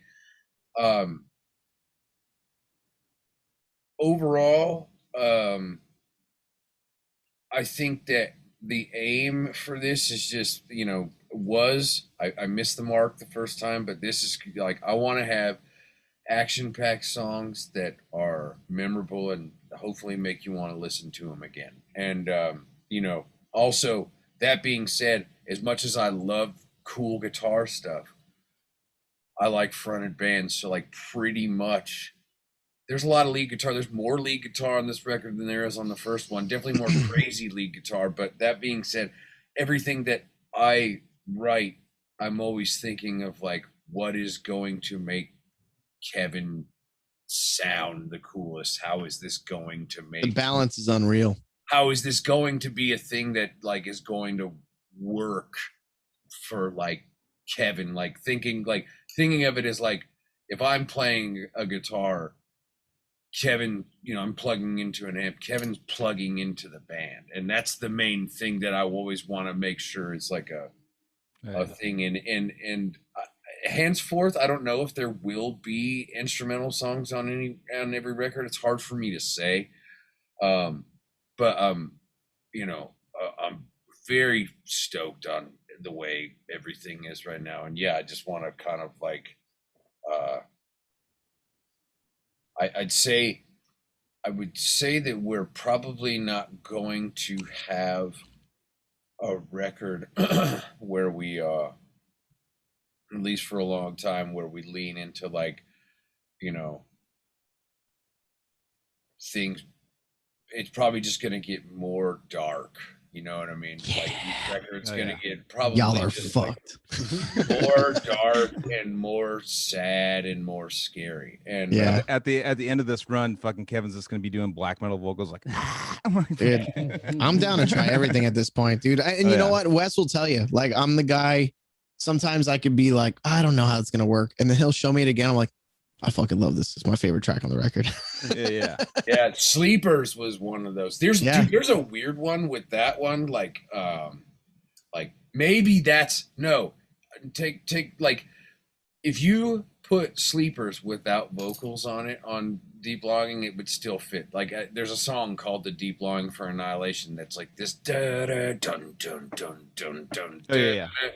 Sleepers is like dun dun dun dun dun dun dun. Like it's the same kind of vibe. I'm not saying that I've written a facsimile song, but like, you know, when people, I guess my confusion when people say that there has been a style change is I'm just like, could you reference which parts, and just not that you're hurting my feelings either way. Yeah. I just I'm kind of like, I don't necessarily understand what people are going for. If you mean that we've written better songs and they're more palatable and have replay value, thanks, I agree. But, Yeah, well, it's all perception, and the perception of the artist is going to never be the perspective of the one who's seeing the art, you know? So it's like, as we grow and we progress, we're just doing what we want to do and trying to better ourselves as artists along the way. So if whatever comes out, that is your current best sculpted piece of art, and that's what you wanted to put out. So it's like, you can't really see other than the progression of it, you know. And I know we've been using the word prog. That's not what I'm saying. Just a progression as an artist. You move along this journey. This is what you put out. You drop out along the way. It's not like it's same or different. It's just you in those moments, you know? Yeah. Yeah, I mean, on a personal note too, and I mean, I've talked about this on some other shit, but like, you know, like because of certain things in my life, like deployment related stuff, I've been on different medications for about like the last 15 years. And that stuff, while it has aided me in not getting just fucking debilitating depression to a point where I can't move, but like that whole record, this whole record was like kind of, I want to say like, was probably took longer than it's going to take now, because like I felt like a cut in half motherfucker that just like was kind of like a cat with his whiskers cut off, but I was trying to kind of like figure out, like make this what I wanted it to be, and then writing music at the time without really knowing what Kevin's vocals were going to be like. But now that it is, and like for what it's worth, also I've very recently gotten off this medication, and like I don't know if Kevin could probably tell this, but like I used to be a person like I would struggle to find words, and I would have long pauses between stuff, and like that shit is such a fucking poison that like, I mean, I'm not trying to diss it. It's important for some people. It has been important for me, but like you're talking about like SSRIs or yes, something? yes. It's made like I've been off it now for about 3 weeks, and there's some pretty nasty side effects from it. But like, dude, like it's bizarre what it feels like. I feel like I'm 17 years old again, straight up. Like coming I felt like a beat up old man for fucking years now, and then I finally got off of it, and now I feel like damn, like just I don't know, just better. I mean, I'm definitely keeping my you know, the other part of this is you have to pick it up in some other way. So you got to exercise a lot. So like, not even shitting you, once we get done with this, I'm going to the gym, like just because I had to keep the Babadook off me. You know that movie, The Babadook? Yeah. That's what I have to go and be in touch with that thing every fucking day, or else like I'll end up in the same spot. But the fact that we're at this point, and the band has, and like we've got the sonic identity of the band together now. Like I feel I'm super eager to fucking get into writing the new stuff. I mean, Kevin knows I've got riffs at this point. You know, I've been super busy to the point where I haven't been able to like work on like actually putting a song together at this point. But I've got so many ideas that I'm hoping that we'll just have another record out next year.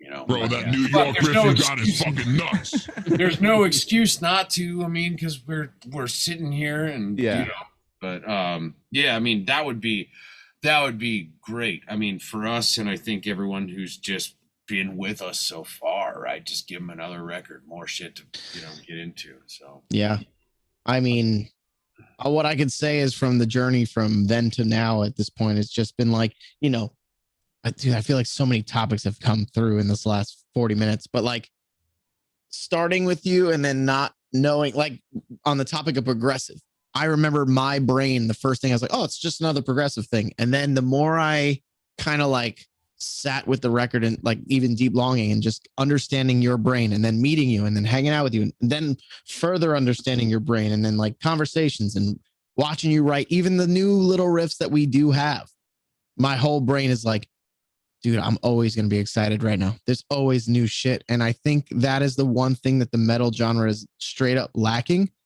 And like, how many bands do you know that you can listen to 5 minutes of an album and go, I already know what the next 35 minutes is going to sound like? Yeah. You know, and right now we're at a point where, you know, I talk in a third person. I don't feel like when I talk about this band that I'm even in it. I'm just like, I fucking love this. Whatever is happening right here, I can't wait to keep my eyes on this fucking thing. You're a fan. I am. And it's just, but this is what it's crazy to me because I'm such the bitter guy that I'm like, yeah, you know, yeah, give me domination again for Morbid. Otherwise nothing matters. You know, like, it's just, I want that sound, but like, for a band to show me what they're capable of and then do more than what you expected, not less.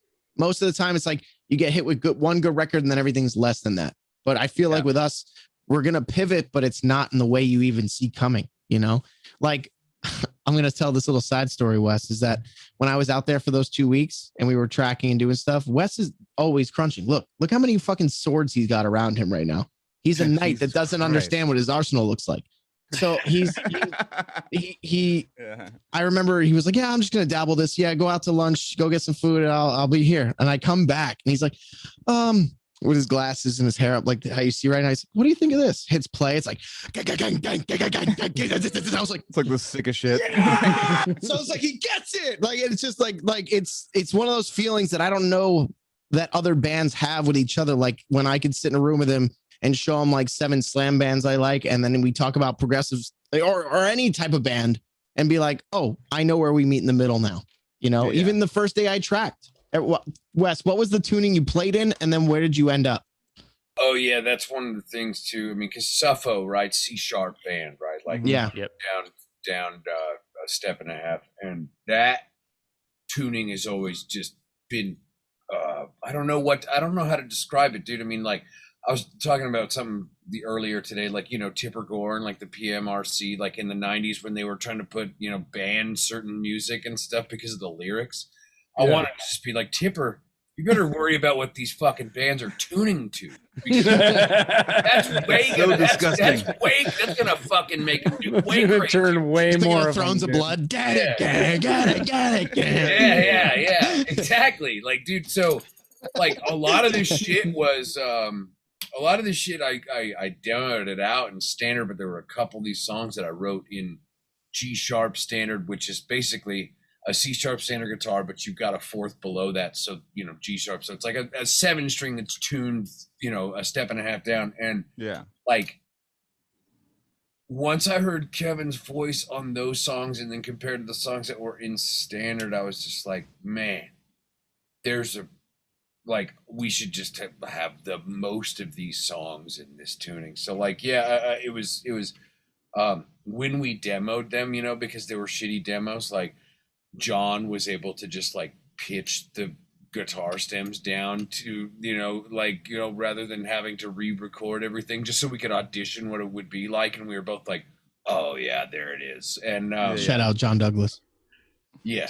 And he it was one of those things, like, there's so much stuff that I ended up having to rework on this record, but all of it was like valuable because it was like, you know, I mean, I guess it's just what it takes, right? You just had, when you're going to build like the sonic identity of a band, it's just going to be one of those trial and error things. And like Kevin's voice just sounds big and like deep. So like, it was one of those things where it was like, it just fit better over this tuning.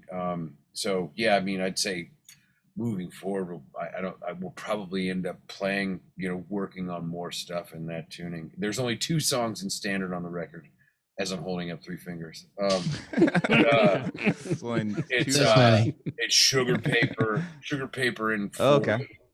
And but the rest of them are in that other tuning. So yeah, I mean, 40's in standard. Yep. That's surprising to me too. Is the bass playing like a something lower or something? Like, I feel like it feels lower to me.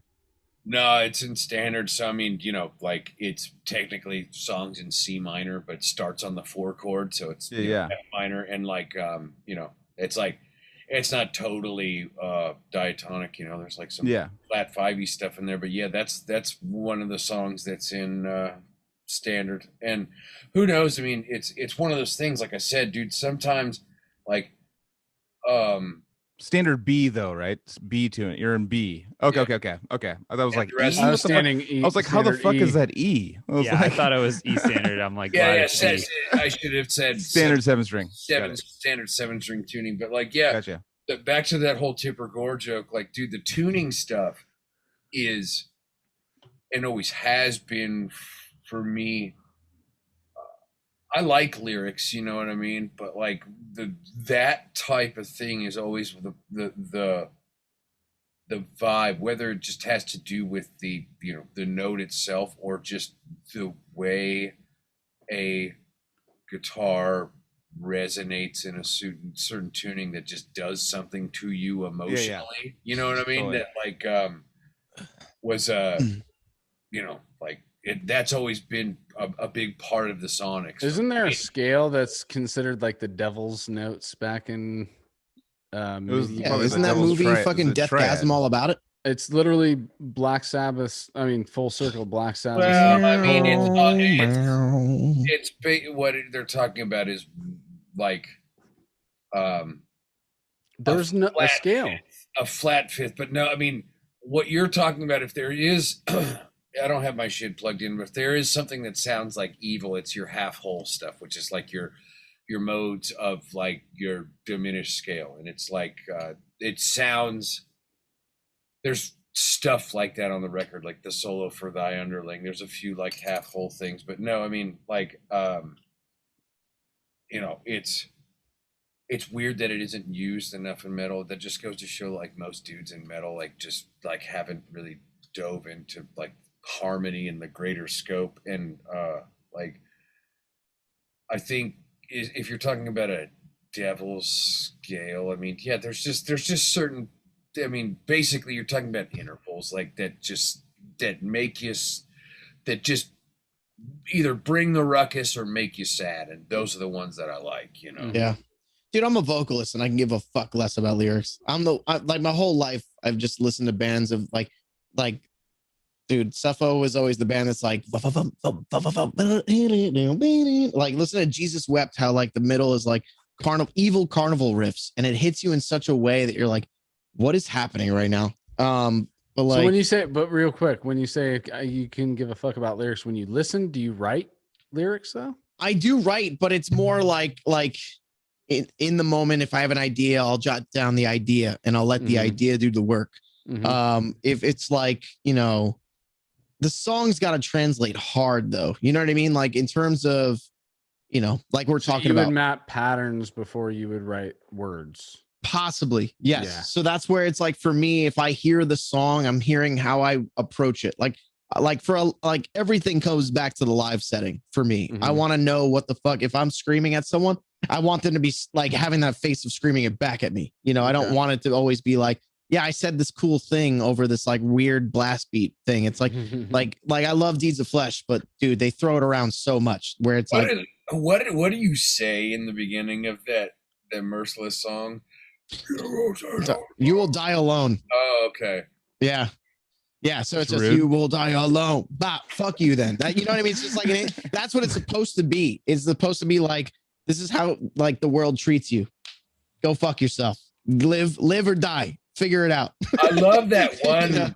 I love that fetus riff at the end. The dun dun dun dun dun dun dun dun dun dun dun. It's all like chromatic and just boom boom boom boom boom boom boom boom boom boom.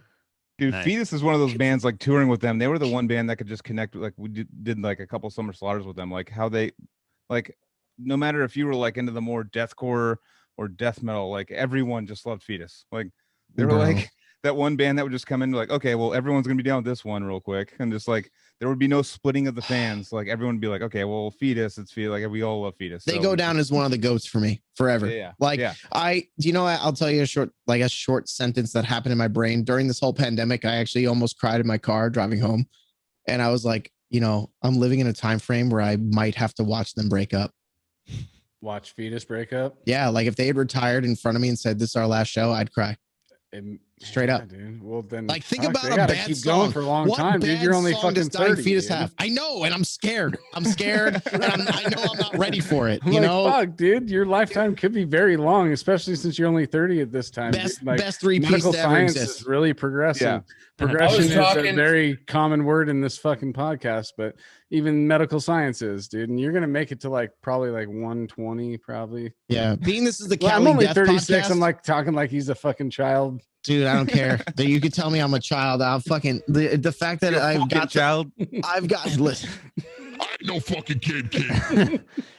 I've gotten to live so many cool Fetus stories. Like Fetus has asked my other band Merciless to do some direct support shows, and I met them, dude. I met them like hardcore when I played in Suffo, but then even back when I played Merciless, we played with Hatebreed, Dying Fetus, Shadows Fall, Merciless, and like the Contortionist played, and like just hanging out in those shows, they have given me easily some of the best stories ever. And every time I see We're them, on that tour. no, I Contortionist? moved I was gonna say, fuck.